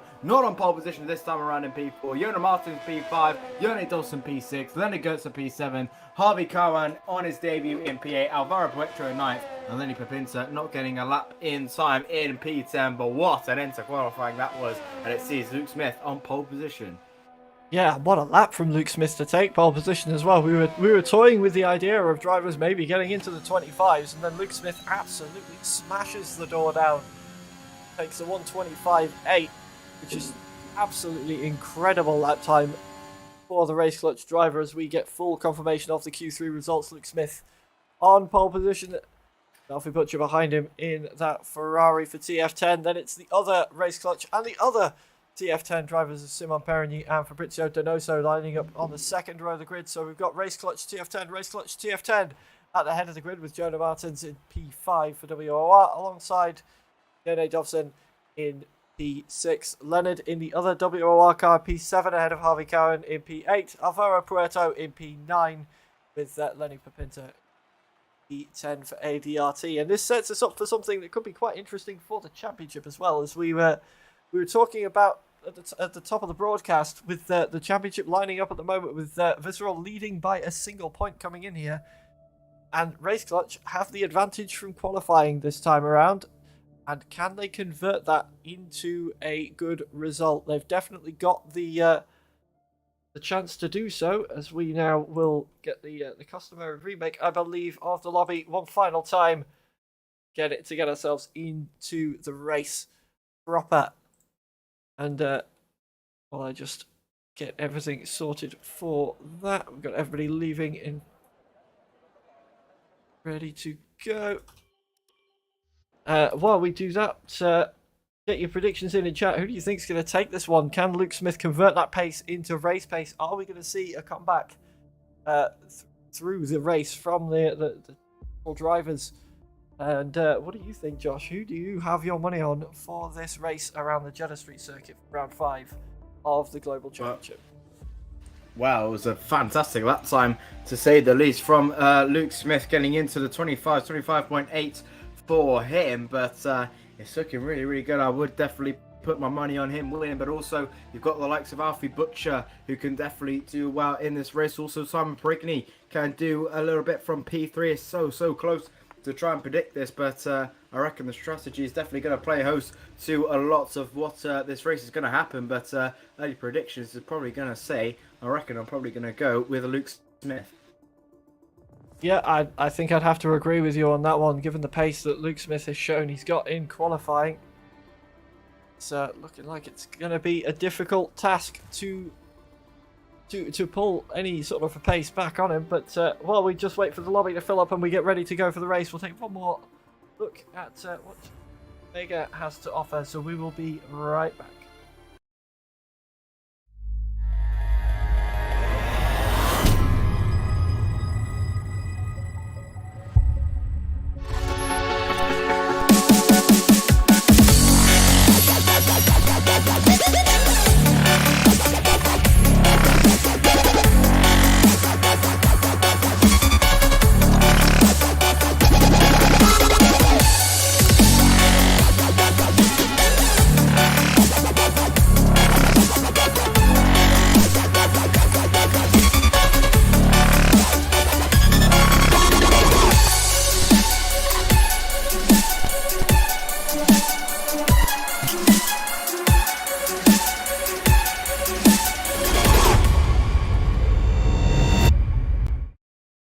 Welcome back then, as we are getting ready to go for round 5 of the Global Championship here at Saudi Arabia. We've got through qualifying finally and we are ready to go for the race. We're just getting all the drivers into the lobby now, ready to get onto the formation lap for 25 laps of the Jeddah Corniche circuit. So buckle yourselves in, ready for what is going to be a very exciting 30 or 40 minutes indeed. As we've had a very intense qualifying session, and I'm going to put my money where my mouth is and say we're going to get an exciting race as well. Whereas this track maybe disappointed some people in real life, I have only ever seen incredible racing around here in the esports scene, and I am expecting this race to be no different given how close we've seen the field so far through the qualifying session. We've got the Race Clutch drivers starting first and third. We've got the TF10 drivers starting in second and fourth, and Visceral way down the grid. They will be looking to make a charge to keep that championship from slipping out of their grasp. At this point, is Race Clutch in a prime position to take that championship lead after round 5, though plenty of time left, of course, to retake the championship and for everything to change as we see the calendar. We're only on round 5 of 10. We've still got France, China, Mexico, USA and Brazil to go after this evening. So plenty of time for things to change if we take one more look at the standings as well, as I'm talking about them, with Visceral going into this round on 88 points, just a point ahead of Race Clutch. Race Clutch are in that prime position with that qualifying to jump to the top of the board as we leave Jeddah this evening. And yeah, it's going to be interesting to see if there are any alternate strategies going on. I want to say, it being Saudi Arabia, we're not likely to see rain here tonight, Josh, but anything can happen. Yeah, absolutely. We have seen a few rainy races at Jeddah in the past. We've, if you cast your mind back to PSGL Tier 1, there was a little bit of rain happening there, but looks like full sunny skies tonight. Hopefully we will see a little bit of a night race. I believe we probably will set that soon enough, but yeah, it's looking likely a very, very good race. But off the cards, Race Clutch looking absolutely fantastic. But Alfie Butcher and Fabrizio Donoso looking a very mean team so far. They can definitely cause a few upsets there with Race Clutch, and then, well, Race Clutch TF10, Race Clutch TF10 if you like, in a way. So it's definitely going to be interesting how this plays out. We're just waiting on about one more person to join the lobby, and then we should be good to go for the Saudi Arabian Grand Prix. But this is going to be a very thrilling 25 laps, I do believe. Absolutely will. With everybody being as close as they are in pace, every little is going to count in this full, in this 50% distance 25 lap race. 154.35 kilometers will be ahead of us around the Jeddah Corniche circuit for round 5 of the Global Championships, powered by GT Omega. Coming up very shortly, I believe we've got a full lobby now, so we're just waiting for everybody to ready up, and we will be underway for the formation lap once we've loaded in. We're flickering ready symbols, so we're getting very close indeed. And yeah, it's going to be a very exciting race ahead of us.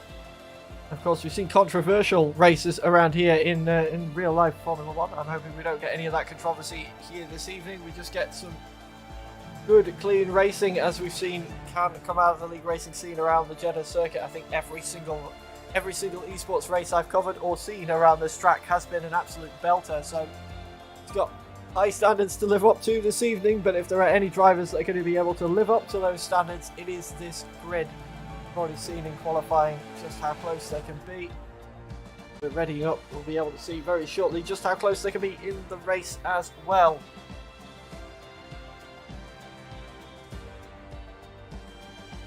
We'll take one more look at the circuit then while we just wait for everybody to finalise everything up. We've seen it a few times already, but just to re-familiarise yourself once more.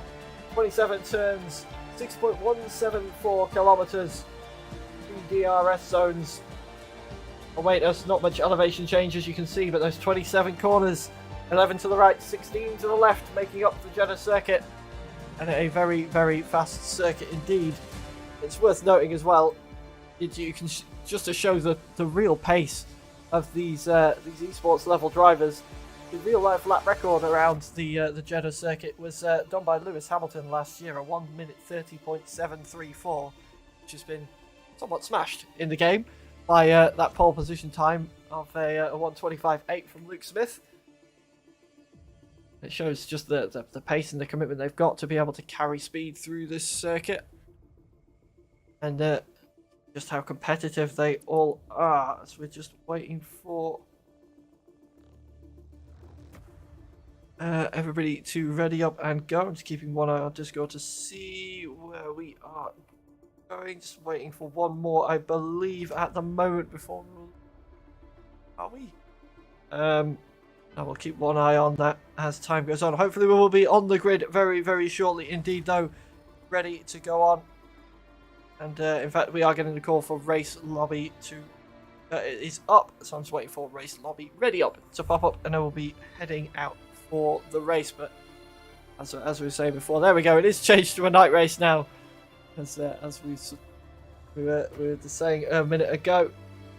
Get your predictions in. Who's going to win this one? We have both really got our eyes on Luke Smith at the moment, but it really could be either of the Race Clutch cars or either of the TF10 cars as well. We'll have to see as the race goes on with those lying astern on the grid. And in fact, we are about to head to the grid now as everything is set up and ready to go.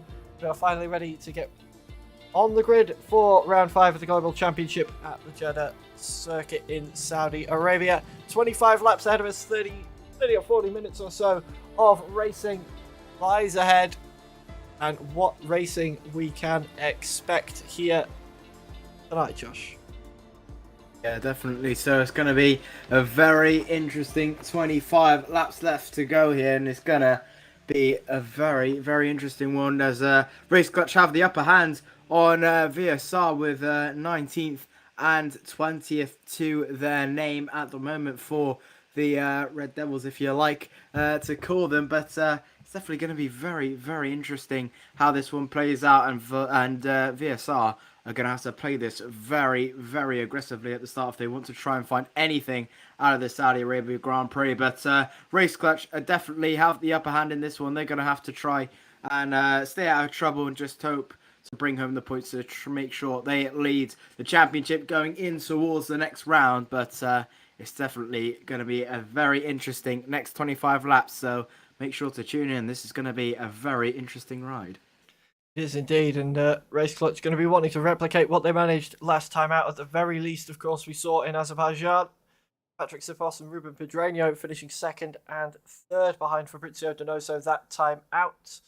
Of course, Fabrizio Donoso driving for TF10. So, once again, TF10 would be the thorn in the side of Race Clutch trying to get a win here. But this time around, Race Clutch starting with the upper hand with Luke Smith on pole position, with that absolute corker of a lap at the end of qualifying to keep himself there. I think he was going to stay there anyway, but he just had to assert dominance on that qualifying session with a 1:25.8 in the dying grasps of Q3 to pop himself up there. And we'll be looking for another podium. Of course, Luke Smith has been on the podium here as well in the Global Championships so far this season. Saw him in Emilia-Romagna at Imola, finishing 3rd that time out, and so the drivers are now out on their formation laps. We'll be getting ourselves ready for that, we'll take a look at what tyres are on the cars, and pretty standard, as I'll bring you guys with me to see what is going on the track. Pretty standard sort of strategy as you'd expect. All top 10 drivers, of course, starting on the soft compound of tyre, and all the bottom 10 starting on the medium tyre. And we have now got the full grid, as well as we've seen Duncan Hoffland's managed to come in for VSR. So both VSR cars right at the very back of the grid. The challenge is on for them. Yeah, absolutely. So it's going to be a very, very tough evening for VSR. 19th and 20th on the alternate strategy. Fairly straightforward. Bottom 11 all on the medium compound tyres. Top 10 having to start on the tyre they qualified in Q2, which was all the soft compound tyres. So Luke Smith will lead them away from the start with Alfie Butcher in P2. Simon Perigny will take P3 with Fabrizio Donoso just behind him. This is going to be a very interesting battle all the way through between Race Clutch and TF10, with WOR waiting in the wings with Jonah Martins P5, and then it goes to P7 with Yoni Dobson, the best he's ever qualified this season in TGC, in P6 for Shazoo with his teammate Harlan Marquis in P15. There's going to be a very, very interesting race from his side. We're about to go green for the first time here in Saudi Arabia for TGC, the fastest street circuit on the planet, about to go green. And it's going to be a very interesting race. 25 laps upon us. Predicted pit stop strategy looking around lap 10 to 13 for the medium compounded tyres. I reckon we may see a little bit earlier or later from a few in the mediums to hards. That's definitely not going to happen. We may see a few of the drivers electing around lap 15 or 16 for the soft compound tyres. But we're about to get ready for the Saudi Arabian Grand Prix, and Luke Smith will take pole position with Alfie Butcher to the right-hand side of him.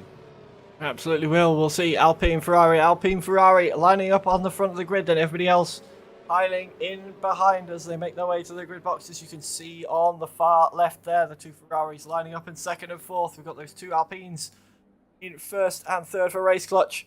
And as we await the lights to go out, we're finally here. We're finally ready to go racing for round 5 of TGC, powered by GT Omega, and the lights are coming on. 2, 3, 4, and 5 lights as we look down the grid. It's quite a long hold, and we're away then for round 5, and it looks like it was a great start for Luke Smith, not so much for Simon Perigny, as Alfie Butcher has come across him already, and he's having to defend from Fabrizio Donoso through the first corner. Luke Smith coming under pressure now from Alfie Butcher, coming out of that first couple of corners. They're almost side by side, as it looks like there's more side by side action going around behind them as well, but for now, the top drivers staying in their formation, and everybody having to fall into that formation a little bit for the time being as the track narrows through this twisty street section, and everybody cleanly for the moment is through. Luke Smith still holding on to the lead now there, but still coming under pressure from Alfie Butcher as he's pulling out a little bit of a gap, these two on Simon Perigny at the moment, as he's having to watch his mirrors for Fabrizio Donoso behind him. Jonah Martins watching on from 5th position as the lead 4 stay as they were on this opening lap of the race. As we've seen, Duncan Hoffland has had a great start towards the back of the grid, up to P17 already, and Lenny Papinta, has he gone round somewhere? Has he got damage? He's already down in P20. Let's take a look at what's going on with him, whether he doesn't look like he's got damage on that car, non-visible anyway, so he's just had a very poor first lap of the race from what was P10 down into P2. He must have damage. Nothing's visible, but there must be something going on with that car for him to be going off the road the way he is. And that is highly unfortunate for Lenny Papinta, starting in P10, probably one of the places you do not want to start on the race circuit. But as we close out that one then, Luke Smith continues to lead ahead of Alfie Butcher, Simon Perigny, Fabrizio Donoso, Jonah Martins, Jone Dobson, Leonard Harvey Cowan, Alvaro Puerto, and Carter Lundy rounding out the top 10 as Lenny Papinto compounds the pain by picking up a penalty for speeding in the pit lane, as Andrew Korapi becomes the first driver to pick up a penalty for corner cutting.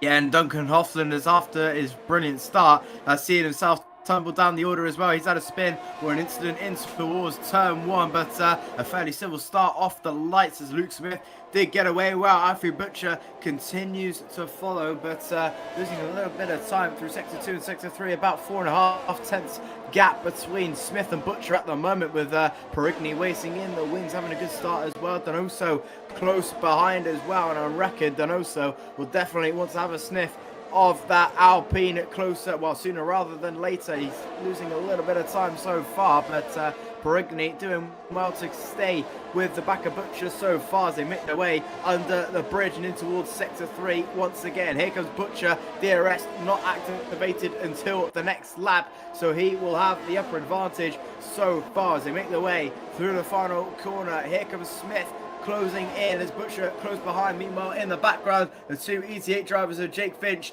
and Pablo Armengol switch position with Jack West closing in the background as well as we start lap 3. Simon Perigny, fastest man on track with a 29.610 to his name.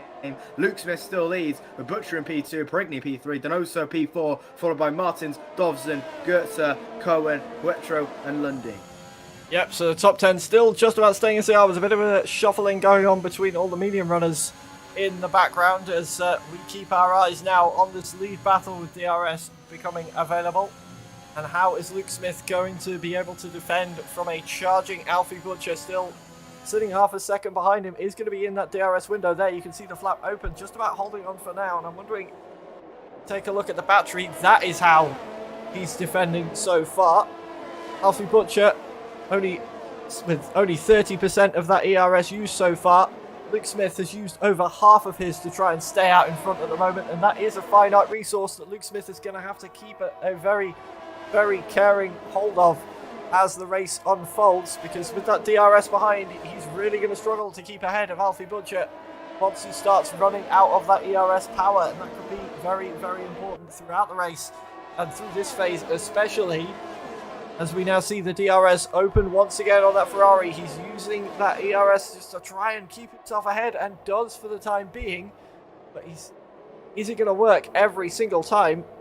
And is Alfie Butcher going to respond with using any? He's blasting it already as we head down the main straight. You can see him pulling alongside with the DRS, and already Alfie Butcher has taken the lead well before we get towards turn 1. And that is TF10 now leading us through, as Simon Perigny is looking very, very racy behind his teammate now.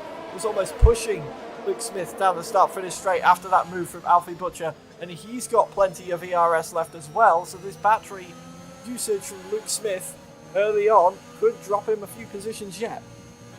Yeah, brilliant move there from Alfie Butcher, getting up towards the lead and a few issues. I believe Luke Smith going quite wide out of the exit. He's suffering a little bit of issues trying to keep up with Butcher at the moment, but Butcher literally just trying to burst as fast as he can away from Smith's sights as Perigny. There may be a few orders at Race Clutch in the time being to see if Perigny can catch up and maybe let him go, but Donoso keeping tight as well with Jonah Martins closing up in P5 with Dovson doing well, catching up in P6. There's a bit of a gap between first and ninth, and then Jack West about 2 seconds back, almost 2 seconds back on Puetro in P9, but Luke Smith seeming to struggle so far. But look at his ERS deployment, around 30% so far. You really have to save a lot of your ERS around here because it's almost next to impossible to try and harvest it back up with the nature of the braking zones. You're on throttle for about 79% of the lap, so you really have to keep it together. But here he comes then with the straight line speed as he wants to have a look in towards turn 1. He's close enough, but not quite close enough to try and have a look for a move, and may have turned into disaster if he went for that one. And further back with a few of the Parnout drivers switching together. That's Carlo Lundy getting the job done on his teammate Jack West, as Alfie Butcher still remains in the lead, but Luke Smith a little bit closer with the benefit of DRS. Yeah, and I'm not sure if you noticed there, I think Luke Smith is wanting to stay where he is for the time being. I think he's realised that ERS usage is not healthy for the time being, and he's going to use the DRS to try and stick with Alfie Butcher for the time being. He closed his DRS very early on the pit straight on that lap. He didn't want to go for the move on Alfie Butcher. He closed that to stay behind the Ferrari, behind the TF10 driver for the time being, just to try and I think just sort of salvage some of that battery without spending it all to try and stick ahead or with these guys at the moment. So we'll see if he does it again on this lap as we keep our eyes on Alfie Butcher and Luke Smith. This one, as Luke Smith closing the gap down as we get through that DRS section and around towards the next we go with the Race Clutch driver. But look, the other Race Clutch driver of Simon Perigny coming under pressure from Fabrizio Donoso as now Luke Smith does get past Alfie Butcher into the final corner, and now Simon Perigny looking like he was trying to come with him. It's so close between all the top four at the moment. Simon Perigny with the DRS pulling out alongside, and look, they're trying to give each other slipstream, and they're darting around behind each other. Simon Perigny ahead of Luke Smith now. Alfie Butcher back into the lead, and it's all change all over the place, and it's hard to tell which of these cars is going on because of it all being on the same team, but they are dancing their way down each straight with the DRS, looking like something out of Swan Lake as they swap and change positions in and out of each other's slipstream. But Alfie Butcher somehow still came out of that one on top, and now it's Simon Perigny's time to try and catch up to the TF10 driver. Absolutely, and Donoso has had a mega slingshot out of the final corner of Sector 1 and already side by side with Luke Smith, but Smith with a defensive move keeps the position going, but Perigny all over the back of the Butcher at the moment, and Donoso all over the back of Smith as they enter in towards Sector 2. Look how much Donoso is pushing Luke Smith through the corner, and this is his time to try and attack side by side. Ferrari versus Renault power side by side once again, and Luke Smith may have to give this up here, and he does. Donoso throw up in towards P3, but he's not done yet as Luke Smith. He will get the DRS back from Donoso, but Donoso will get the DRS on Perigny, and Perigny will get the DRS of Butcher. Is anything going to have to do? Perigny's going to have to make that move on Butcher if he wants to try and defend. Doesn't make that move, as here comes Luke Smith round the outside of Donoso. They're all battling away in these early stages of the race. Still about 19 laps to go, and it's all similar to lap 5 once again. Perigny in the slipstream of Butcher, passes Butcher. Here comes Luke Smith on Butcher, passes Butcher again, side by side between the two LP teammates. They're in contact slowly as Perigny and Smith keep in contact. They're still side by side, the two LP drivers. It's incredible to see as Race Clutch now lead this 1-2. Butcher and Donoso third and fourth, and it's changed like that in a matter of seconds. And that could have ended in tears for the two Race Clutch drivers coming so close together at turn 1.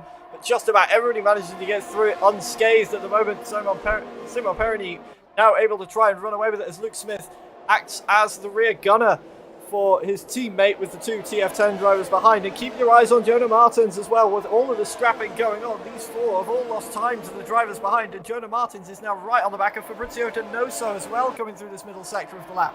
So we could see even more cars involved in this as the race goes on. We've only got 7 laps down of the 25 so far.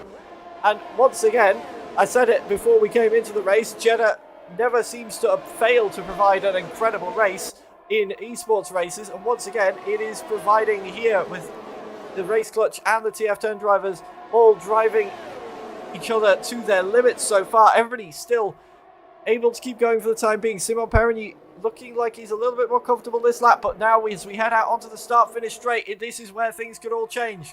Everybody with DRS on Simon Perigny. He's got that bit of a gap, but Luke Smith's got the DRS. Both of the Ferraris have the DRS, and look, there's Alfie Butcher looking like he was going to the inside, but not quite able to do it. A good defense from Luke Smith there. Keeps him at bay for the time being, but both of those Ferraris are sniffing around the back of Luke Smith at the moment like a bloodhound, trying to make their way back up towards the top end of the standings. And Simon Perigny is not running away as fast as he would have hoped at the moment. Of course, as soon as Simon Perigny does manage just to run away, as soon as he drops Luke Smith out of that 1 second window, Luke Smith is going to get eaten alive by those Ferraris, and they will be free to set up after Simon Perigny once more. So not necessarily what he will want to do at the moment. For now, though, he's got a little bit of a buffer, but Luke Smith is being hounded all the way through this lap. Both of those Ferraris sniffing around all over the back of him at the moment, almost pushing him through some of the corners as the DRS is going to be opening up very soon once again. Are we going to see any more moves throughout this lap? You can see just how close they are now. Around this couple of corners, and we'll get DRS towards the final corner. And there it is, the rear flaps open, and look at how close Alfie Butcher is. He's already going around the outside of Luke Smith towards the final corner, but not going to get the move done as he's dragging his teammate along. Luke Smith having to go defensive. Are we going to see the switchback from the Ferrari as we head out onto the main straight to start lap 9? Everybody once again going to have DRS, and Luke Smith is going to have to defend for his life into turn 1 with both Ferraris coming right at him now.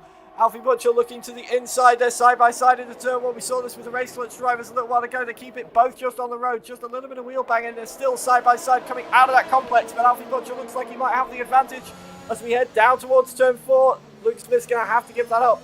And Alfie Butcher back up into P2. Brilliant racing between these two, but this is allowing Simon Perigny to just go in front even more. He's leading away by about 9/10 of a second there and is in woeful position of maybe even losing the DRS, but Alfie Butcher's straight line speed is absolutely fantastic even without the DRS being engaged, but that's how much it can cost you around Saudi Arabia. If you just make one position, well, if you just lose a little bit of concentration, it can cost you with the acceleration you can go. If you must get it perfect around here in order to try and get in towards the slipstream if you can. But Luke Smith really struggling around here so far. The pole man is not looking good, but he's keeping well so far. But Alfie Butcher and Fabrizio Donoso have just been bullying this whole time through, and here comes Donoso with another brilliant slingshot on Luke Smith there, and Butcher trying to go defensive. Luke Smith trying to defend from Donoso. Is Luke Smith going to try anything on Butcher? No, he's not. Keeps it together as they come towards the back straight once again. Here comes Butcher all over the back of Perigny, and we may see a position change. Here comes Butcher to the left, gets past Perigny for the lead. Here comes Alfie Butcher, takes the lead of the Grand Prix. Here comes Smith and his teammates who want to have a look. No, he's not. He's going to bide his time, and it is Butcher back into the lead of the Grand Prix, and TF10 lead this with Fabrizio Donoso in P4 and a few positions, well, a few pit stops starting to game here. Pagno Armengol has actually may have had a crash, and the safety car has been deployed. Yes, a safety car comes out then for that crash for Pablo Armengol. That is, I'm not quite sure where that is. That's down at turn 1. He's gone off. I'm not quite sure what's happened to him, but this could be incredibly good for the top drivers. It's not so good for those that have just pit. We've seen Harlan Marquez has just come out of the pits. I believe Andrew Corapi just going. In fact, no, Harlan Marquez has just come in under the safety car. Andrew Corapi's just come in, but Jonah Martins and Leonard have both made their pit stops already just before the safety car came out. So that could really hurt them. We saw Jonah Martins was locked into the battle for P4 and P5 with Jone Dobson just before this safety car period. They were being pulled along by these drivers. By the race clutch and the TF10 cars, and almost getting involved in that fight as well in the previous lap before we saw Jonah Martins dive into the pits. So that could be crucial for them that they just called it a lap too early with the WRR cars and maybe set to lose some positions in the long run. And I'm wondering, are we going to see pit stops now from any of the four at the very least? Got all the lead 5 even are out there on the soft tyre at the moment behind the safety car. Yeah, it looks like we're seeing all of them coming in fact, and the double stack from both TF10 and Race Clutch looks like it's going to be executed very nicely, with Luke Smith and Fabrizio Donoso dropping back a bit from their teammates as they are going to get held up a little bit there, but not too much. Very nicely done by the Race Clutch drivers and indeed by TF10 as well, and they should come out in the same order they came in. In fact, no, Jone Dobson, has he jumped any of them? He has, by the looks of things, as we just wait for the timing screens to line themselves up. But Jone Dobson does have a penalty to his name, so he won't be too involved in this one.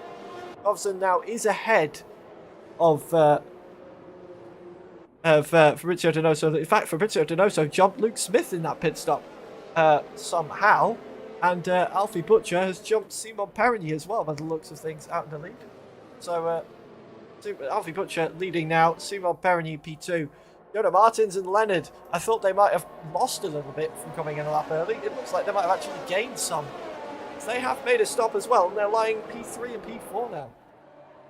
Yeah, absolutely. Fabrizio Donoso getting in front of Luke Smith, and Luke Smith is definitely the biggest loser in this little battle so far by losing in the pit lane. But Alfie Butcher getting in front of Perigny as well. But Jonah Martins and then Gertz P3 and P4. And I tell you what, these medium runners who just pitted the lap before are in a really real world of good now, especially the soft runners as well, with Harvey Cohen up into P5 and Gertz to P4, Martins in P3. And I tell you what, Jack West, Jake Finch and all etc. down below, they have a really good chance of a lot of good points here. Fresh tyres, fresh soft compound tyres, the fastest compounds that is carrying today. It's going to be a very interesting affair, but Butcher will lead it. Probably going to say around lap 13 we'll get racing, with Perigny in P2, Martins P3, Goetze P4, Cohen P5 with Dawson P6 but with a penalty, Donoso 7th, Smith in 8th, Poitras 9th and Jack West in P10 and the leader of the soft runners, and this has just got a little bit more interesting. It has indeed, and keep your eyes peeled on the Visceral cars as well. We saw them start right at the back of the grid up to P14 and 16 at the moment, but they're going to be making a charge through in this final part of the race on the faster soft tyres. They've got to make their way through some very fast drivers in the likes of Janne Turkov, Carter Lundy, Jake Finch, Jack West and Arturo De Juan in front of them on the soft tyres. But once they do, if they do, they have got the medium runners ahead of them, and we could see Visceral making their way up the points as well. We still do have 13 laps of this circuit to go. Of course, this one will be completed at least behind the safety car, and I believe you're probably right on when we're going to be going racing again as Lenny back in. It's quite sure what's going on with him, but he will be able to join and link back up with the rear of the train very, very soon. He's not too far behind, and a fresh set of boots on that ADRT car. But it's been so racy in this opening part of the race. I don't want to call who's going to win it just yet. Alfie Butcher's got the upper hand. We saw the pace that Simon Perigny had before the safety car came out.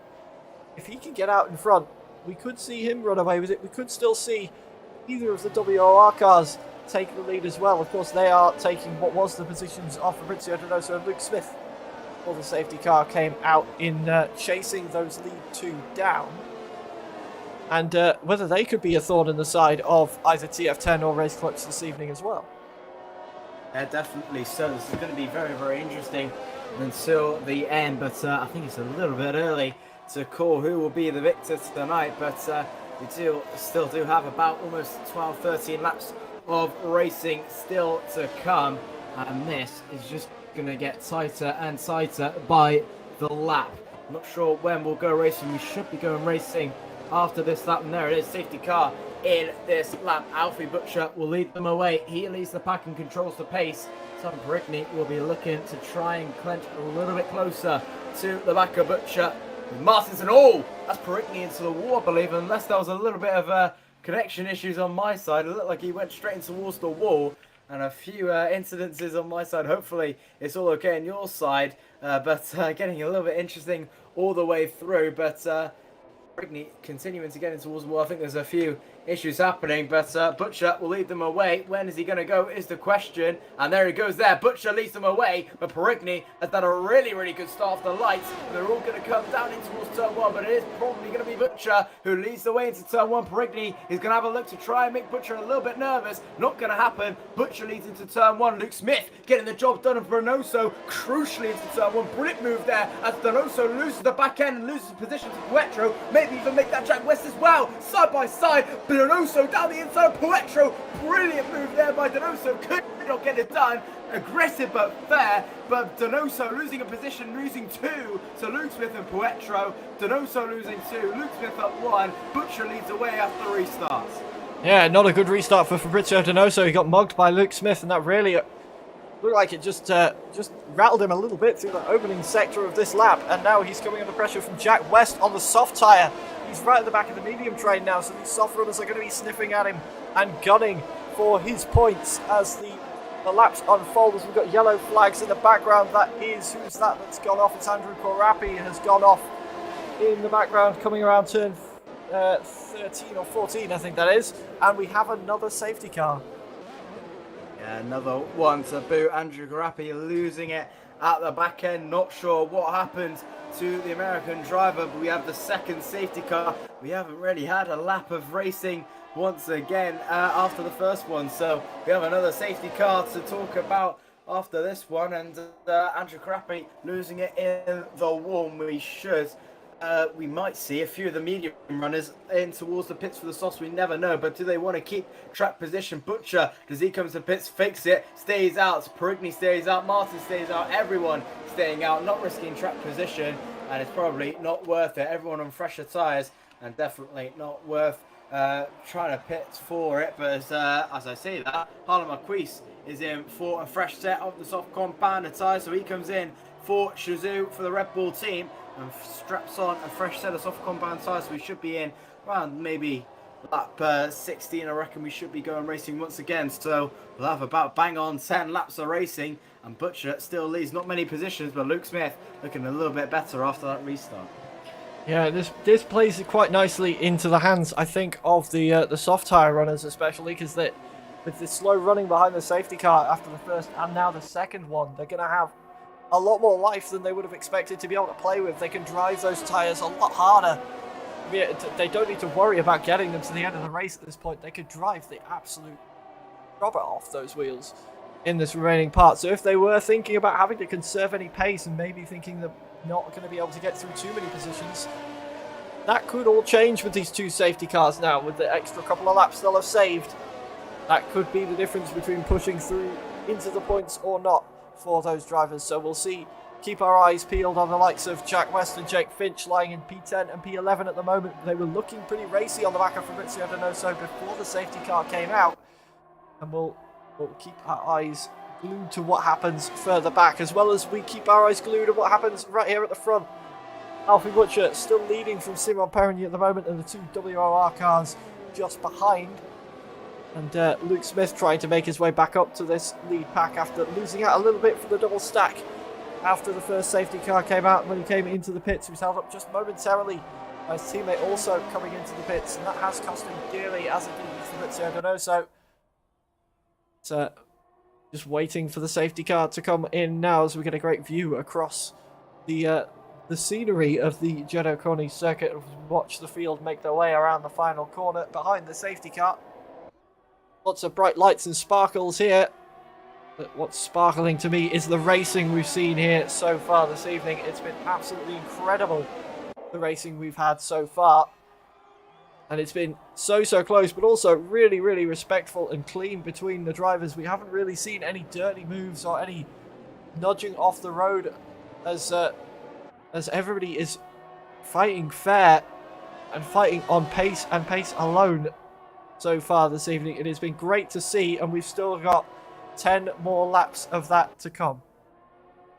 Yeah, absolutely. So cause of Andrew Crappy's crash there, has just been talking to him, is a little bit of an incident. His wheel actually did turn off, which sent him in towards the wall, so didn't really lose it on his own. It's just an unfortunate issue with his hardware, which is always unfortunate to see. So hopefully that is fixed for the next round. But we'll still have to focus on this one. Harvey Cohen still the lone PSR driver in this one tonight, currently running a brilliant P5 and has got that little bit of a gap with Jone Dobson in P6 with that penalty, so doesn't really have to worry about the drivers behind so much until Luke Smith gets in front. If he does so is the question, and more to try and get a good restart, to try and get past the bustling pair of Goetze and Martins in the WR machine, as Tom Brigny still really close to the back of Alfie Butcher, and we should be going green today, well, at this race, or this lap, at the end of lap 15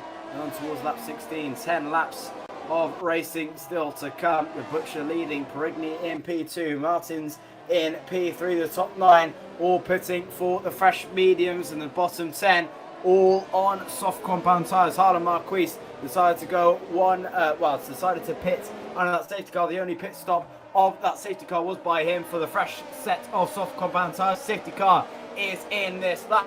Butcher controls the pace. We wait to go green for the final 10 laps of this Jeddah Grand Prix, and this should be a very interesting 10 laps. And will we go green for a number more of one lap? Fingers crossed we will this time, as Alfie Butcher dictates the pace once more. Where is he going to go? We saw him go just after this line last time. Is he going to leave it a little bit later? Yes, he is this time. Came under a lot of pressure on that first restart from Simon Perigny, and look how late he is backing everybody up all the way down this straight.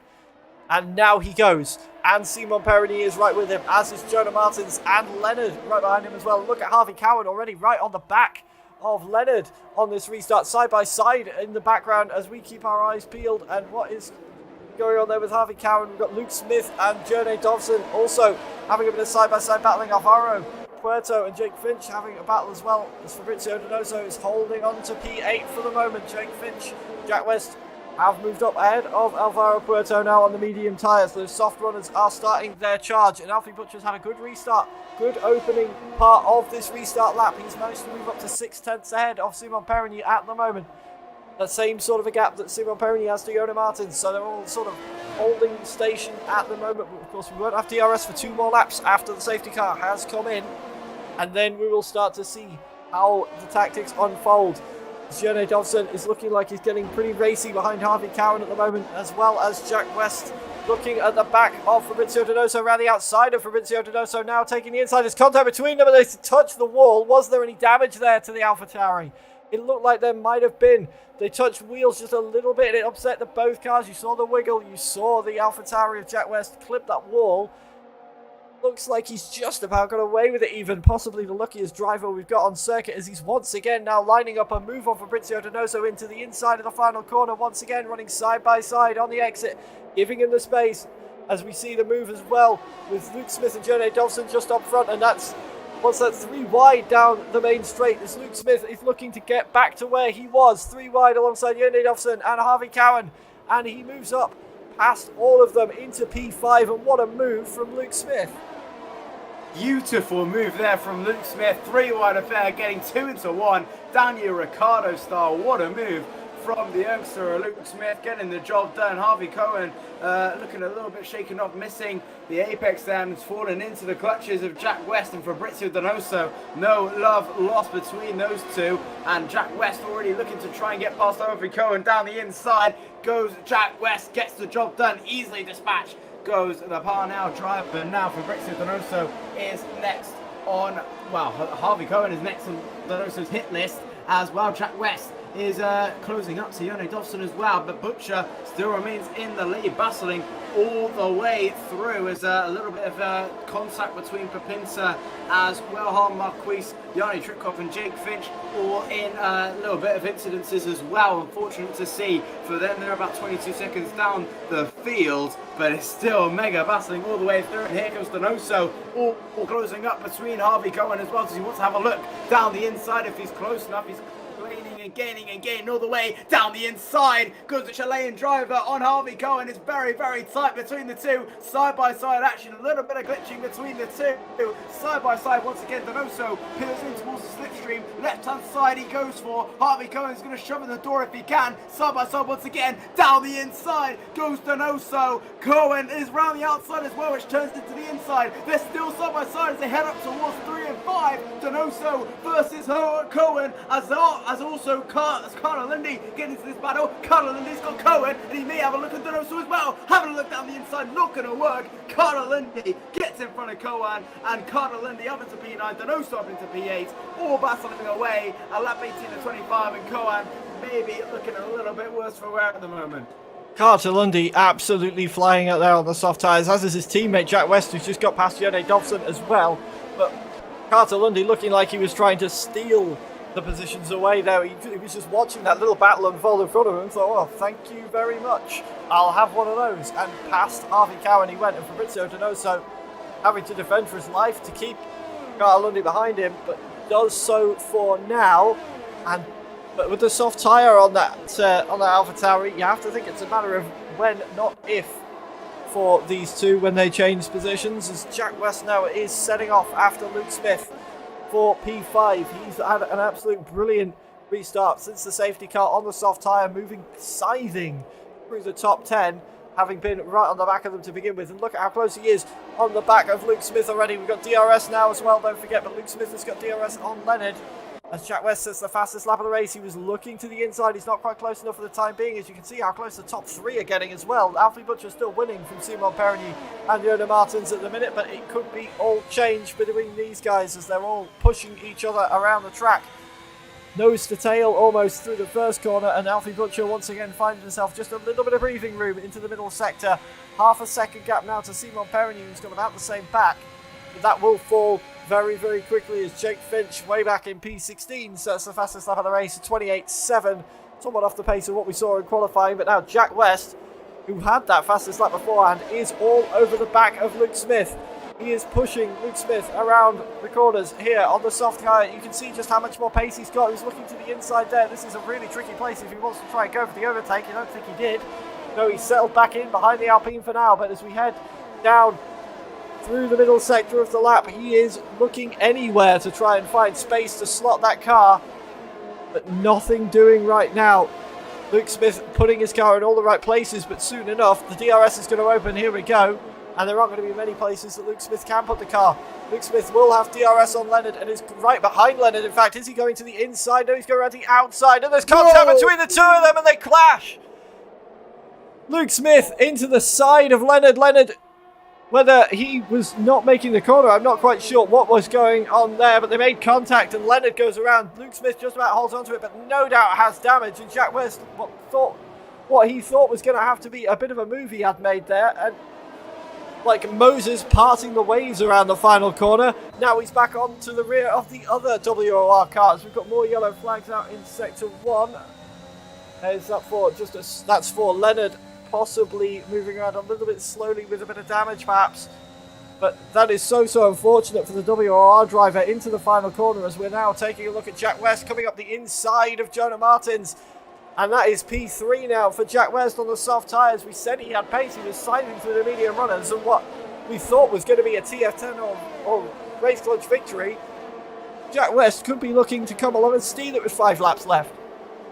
Jack West is performing absolutely fantastically so far, but going back to that Luke Smith Leonard Goetze incident, not sure what Goetze was doing. He just didn't really seem to want to turn the wheel there, which caught Luke Smith at an awkward angle and spun him round the car. Leonard Goetze spun rounds as well, but I'm sure Luke Smith is absolutely seething about that incident. But so unfortunate to see he was running so well, and once again a possible good result, possible podium snatched away once again. But so unfortunate to see, and once again they start to battle away as Leonard Goetze round the outside of Luke Smith gets the job done. But we move over to the battle for the lead. Here comes Perigny on the left hand side, and Butcher tries to defend very, very aggressively. Not gonna happen. No you don't, says Perigny. Perigny leads here in Saudi Arabia with 4 laps to go.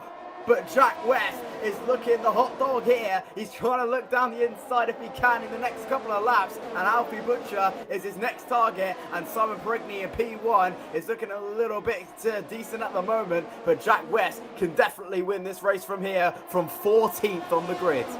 Yeah, absolutely. It's been an incredible drive from him so far, with the safety car really helping him out, bunching the field for him to come in on the soft tyre. And now is hunting, and that looked like a bit of a shaky exit from Alfie Butcher there, and now Jack West is all over the back of him already on this lap and trying to find a way through, but this isn't the place you can really get an overtake done, so he's going to have to slot in behind the Ferrari for the time being. And Alfie Butcher saved a little bit by where that mistake came. It looked like he just went a little bit wide through there, and it allowed Jack West right onto the back of him. But now, as we come towards the back end of the circuit, we've got DRS zones here and there and everywhere, and Jack West putting a little bit wide there. That'll definitely be a warning, but no penalty for him yet. He'll want to be keeping his eyes out for that. Won't want to be doing that too many times given the position he's in at the moment. With P14 on the grid, as you say, up to P3, and now is going to be looking to challenge for the lead or P2 as we head down the start-finish straight to start lap 22 of 25 here for round 5 of TGC. And it's a 3-car fight for the lead.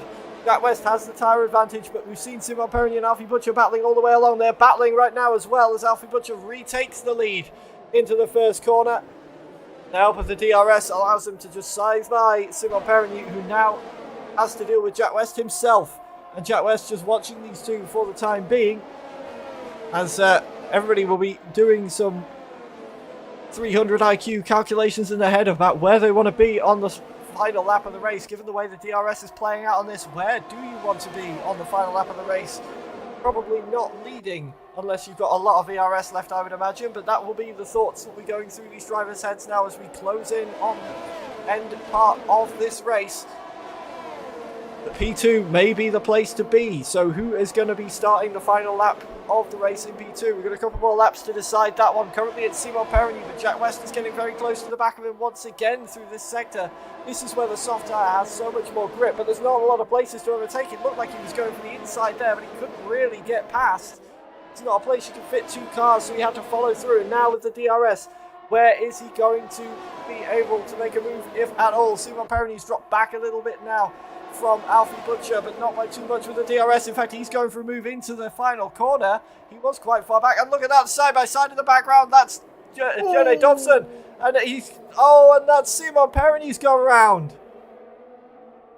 Do not believe it. 2 Race Clutch drivers out of contention at the very, very late stages, as Jonas Martins having a look around the outside of Jack West. Not going to happen, which brings Jonny Dobson around the outside, left 3 wide with Donoso out of nowhere. 3rd place goes to Donoso. Brilliant move, but with a penalty, it's going to hurt his troubles. But Donoso round the outside of both of them, getting P3, but Jack West in P2, closing in on Alfie Butcher, but Donoso looking really, really quick right now, all over the back of Jack West, and Jack West getting a little bit stumped from that incident between Tom Brickney spinning rounds, and so unfortunate for Brickney and again for Smith. The points were on to try and overtake VSR in the championship. Right now, it is going in favour of VSR with Duncan Hoffland's 7th place and maybe even a few positions more, maybe even P3 at this point in time, with Howard's playing Jack West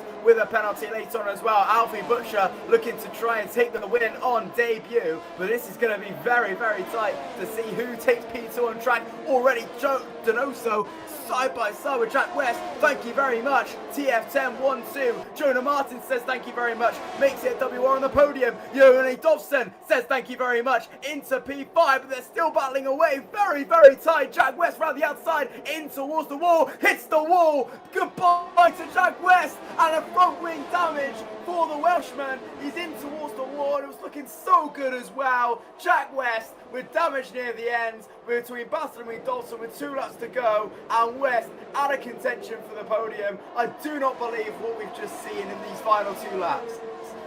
Absolute heartbreak for the Parnell driver as he's left the session as well. It looked like he must have had damage from whatever happened with Luke Smith a couple of laps ago, because he got absolutely eaten up in the closing part of that lap. But as we are on to the penultimate lap now, taking his place is his teammate, the highest running soft tyre driver, P5 at the moment, looking somewhat racing. Carter Lundy, can he get onto the back of Jonny Dobson? Can he pressure the podium? I think he probably can, given the penalties that are up ahead of him. He could be looking at a P2 here, could Carter Lundy, and as you say, Duncan Hoffland could be looking from the back of the grid at a podium position for Visceral, which would be an incredible result for them. We were talking it up all the way through the start of the broadcast, how they needed to do something, and they have fallen into good fortune from the misfortune that has served Race Clutch this race, with both Simon Perroney and Luke Smith having those moments earlier on.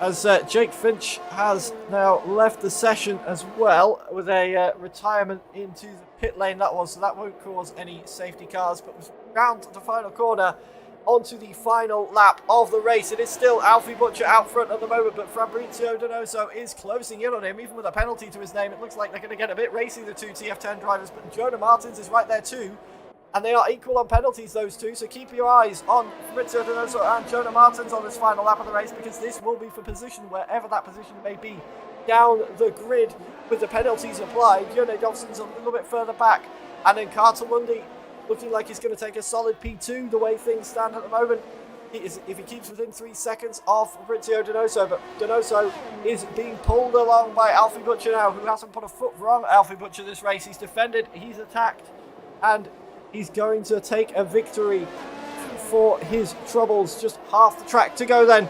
We've done 24 and a half laps of the Jeddah Corniche circuit, and now we are rounding the final half a lap with the 2 TF10 drivers currently sitting P1 and P2 on the road at the very least. Alfie Butcher leading them around, and after some misfortune for rivals, it's been some incredible racing to be absolutely sure today. And Alfie Butcher absolutely coming out on top with Fabrizio Donoso behind him. Jonas Martins, Jonny Dobson, so unfortunate for the race clutch guys, but look at this, the Ferrari swapping places. Fabrizio Donoso around the outside of the final corner of the final lap, not really defended by Alfie Butcher, and Fabrizio Donoso at the very least is going to cross the line to take the victory, but Alfie Butcher on a penalty will take it with Jonas Martins. There we go, confirmation, Carter Lundy P2, and as we were saying, Duncan Hoffland from the back of the grid in P3 for Visceral. What a result. A brilliant result there for Duncan Hoffland, and Tarabukin gets the points as well for VSR in P10. So VSR getting double points after starting 19th and 20th, finished P3 and P10 after that one. What a race. Butcher wins on debut. What a race he's had. Brilliant to see him up towards the top step on his second race on PC. What a drive he's had.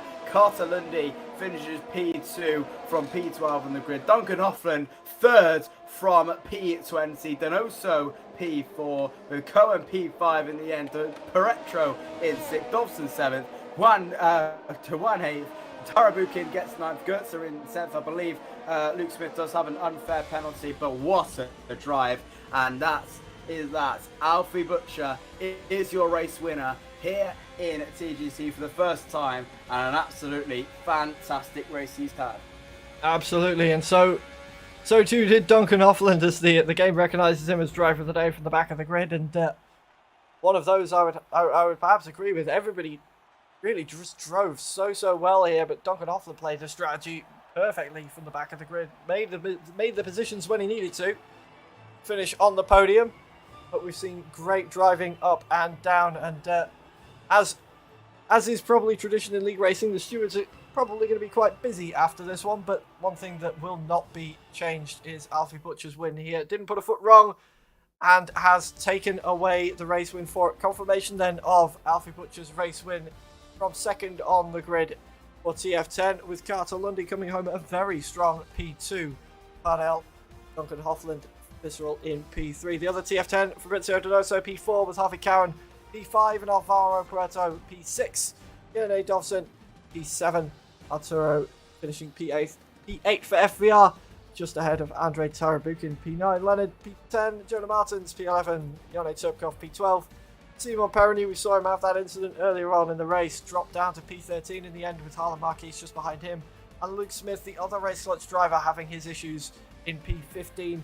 Finishing ahead of Jack West and Lenny Pepinto, with Jake Finch, Andrew Korapi and Pablo Armengol both retiring, with the latter two causing a safety car in that race. And what a race we had. I've said it at the top of the broadcast. Jeddah never fails to deliver in esports races. But whatever the problems the track has in real life doesn't seem to ever flow over into the F1 games, and we just wind up with incredible racing every single time. And once again, we've seen that this evening. Great racing up and down the grid. So unfortunate for some of the incidents, but they still entertained us throughout 25 entire laps. Yeah, an absolutely fantastic race we have had on offer today. TF10 bringing out the business with that 1-2 on track, but then also finishing P4 there. But what a drive from Alfie Butcher there, and again from Duncan Hoffland and Carter Lundy getting the job done. I believe Carter Lundy does join us now for the interviews, but what a drive from all considered, and it is Alfie Butcher taking the win on debut. But I do believe we are joined by second place finisher Carter Lundy now. Yeah, I believe we are indeed. Well done, Carter, on a P2. Not the first time I've interviewed you after a solid race in league racing, but once again, proving the pace you've got here tonight, and the alternate strategy played out perfect for you with those safety cars. Yeah, well, I think we knew going in that the alternate strategy would be the best strategy. I think it always is at Jeddah. And then in Q2, I tried to go through on the mediums, but it just didn't quite work. But I was definitely happy to be P12, because I knew that's basically probably top 4 position that you want to be starting. And then I guess there was a perfectly timed safety car. I'm not sure what happened. And then we went on to the softs, and just chaos unfolded, and I picked up P2. Yeah, absolutely. A very solid drive indeed, as you say, to get the alternate strategy playing out. And when you saw the incidents going on ahead of you, was anything going through your mind? Were you thinking maybe the win would be on here, or were you just happy enough with P2 at that phase and just trying to stay out of trouble, given there were potentially cars going off left, right, and centre just in front of you down the road? Yeah, well, I think my tires were starting to drop off quite a lot, so I didn't have much in me to push. So I just wanted to keep it clean. I was on 2 warnings, so I just wanted to be safe. And I knew there was penalties ahead. I knew it was going to be chaos, so I just kept it safe and got P2. Yeah, well done on that. That P2 for sure. A very good drive. Anything you'd like to add there, Josh? Well, Carter, fantastic drive from you. Obviously, I think this is your first podium of the season, so massive congratulations to you. Obviously, your teammate Jack West was in it for a long time, maybe even the win was on, but that contact early on, did you happen to see what happened? Could you tell really who was at fault? In which incident? I think it was one Jack West got hit into the wall on lap 23, 24, and that lost him the podium. Yeah, obviously it was unfortunate for the team. I'm not sure what happened really. I was just focused. I wasn't really in communication at the end. I just wanted to keep my head down. I mean, so it's unfortunate, but yeah, I don't know really what happened. Absolutely. Obviously, next race is going to be a very, very interesting one for just have a look where we are next week. We are at the French Grand Prix at Paul Ricard. You looking forward to that race if you are selected? Pardon? I didn't catch that last part. I think I cut out. Next race at the French Grand Prix at Paul Ricard. You looking forward to that race if you are selected? Yeah, I think it's a pretty good track for me. I had a good result there a couple weeks ago, so I think I'll probably drive, and yeah, we'll see. Try and get another podium. Massive congratulations today on your P2, and good luck for the rest of the season. Yeah, thank you. Absolutely. Thanks for joining us there, Carter. Are we going to see any other interviews coming through? We are just waiting to see, I think, if anybody else is going to join us for interviews at the end of that race. Of course, we've got invites have gone out for the top 3 to come and join us. Whether they accept is going to be a different story. But we will wait and see. But Carter Lundy there demonstrating. I've said it before when I've been commentating on Carter Lundy. Actually, he's got a very solid head on his shoulders when it comes to racing. Knows when to keep calm. Knows when to push. He's very good at figuring out all of the little intricacies of what he needs to do on the fly.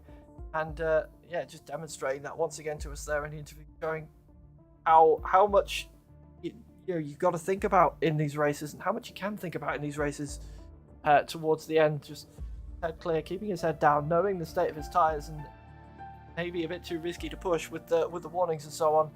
And very well done indeed. And I'm just getting confirmation there are no more interviews to come then, so we will start wrapping up the evening. And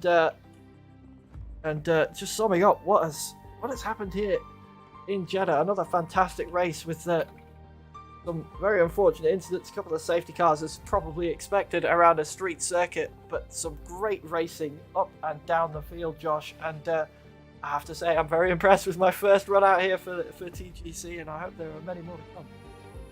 Yeah, absolutely. That was a fantastic Grand Prix from all considered. Obviously, got a little bit sketchy in the end, but with the safety car and how close the track is, it was always going to happen with the way that is. But a fantastic drive from all considered, and it is Alfie Butcher who takes the win on debut here in TGC with a fantastic drive from him, taking the win on his debut. Great to see, and hopefully we can see a little bit more from him as well in the future, but we'll have to wait and see. But an absolutely fantastic drive from all considered as well. Congratulations to the podium drivers of Alfie, Duncan, and also Carter. Thank you for him joining us as well. But it's been a fantastic race this weekend, and we go in to the final half of the season in France next week, and it should be an even more greater Grand Prix.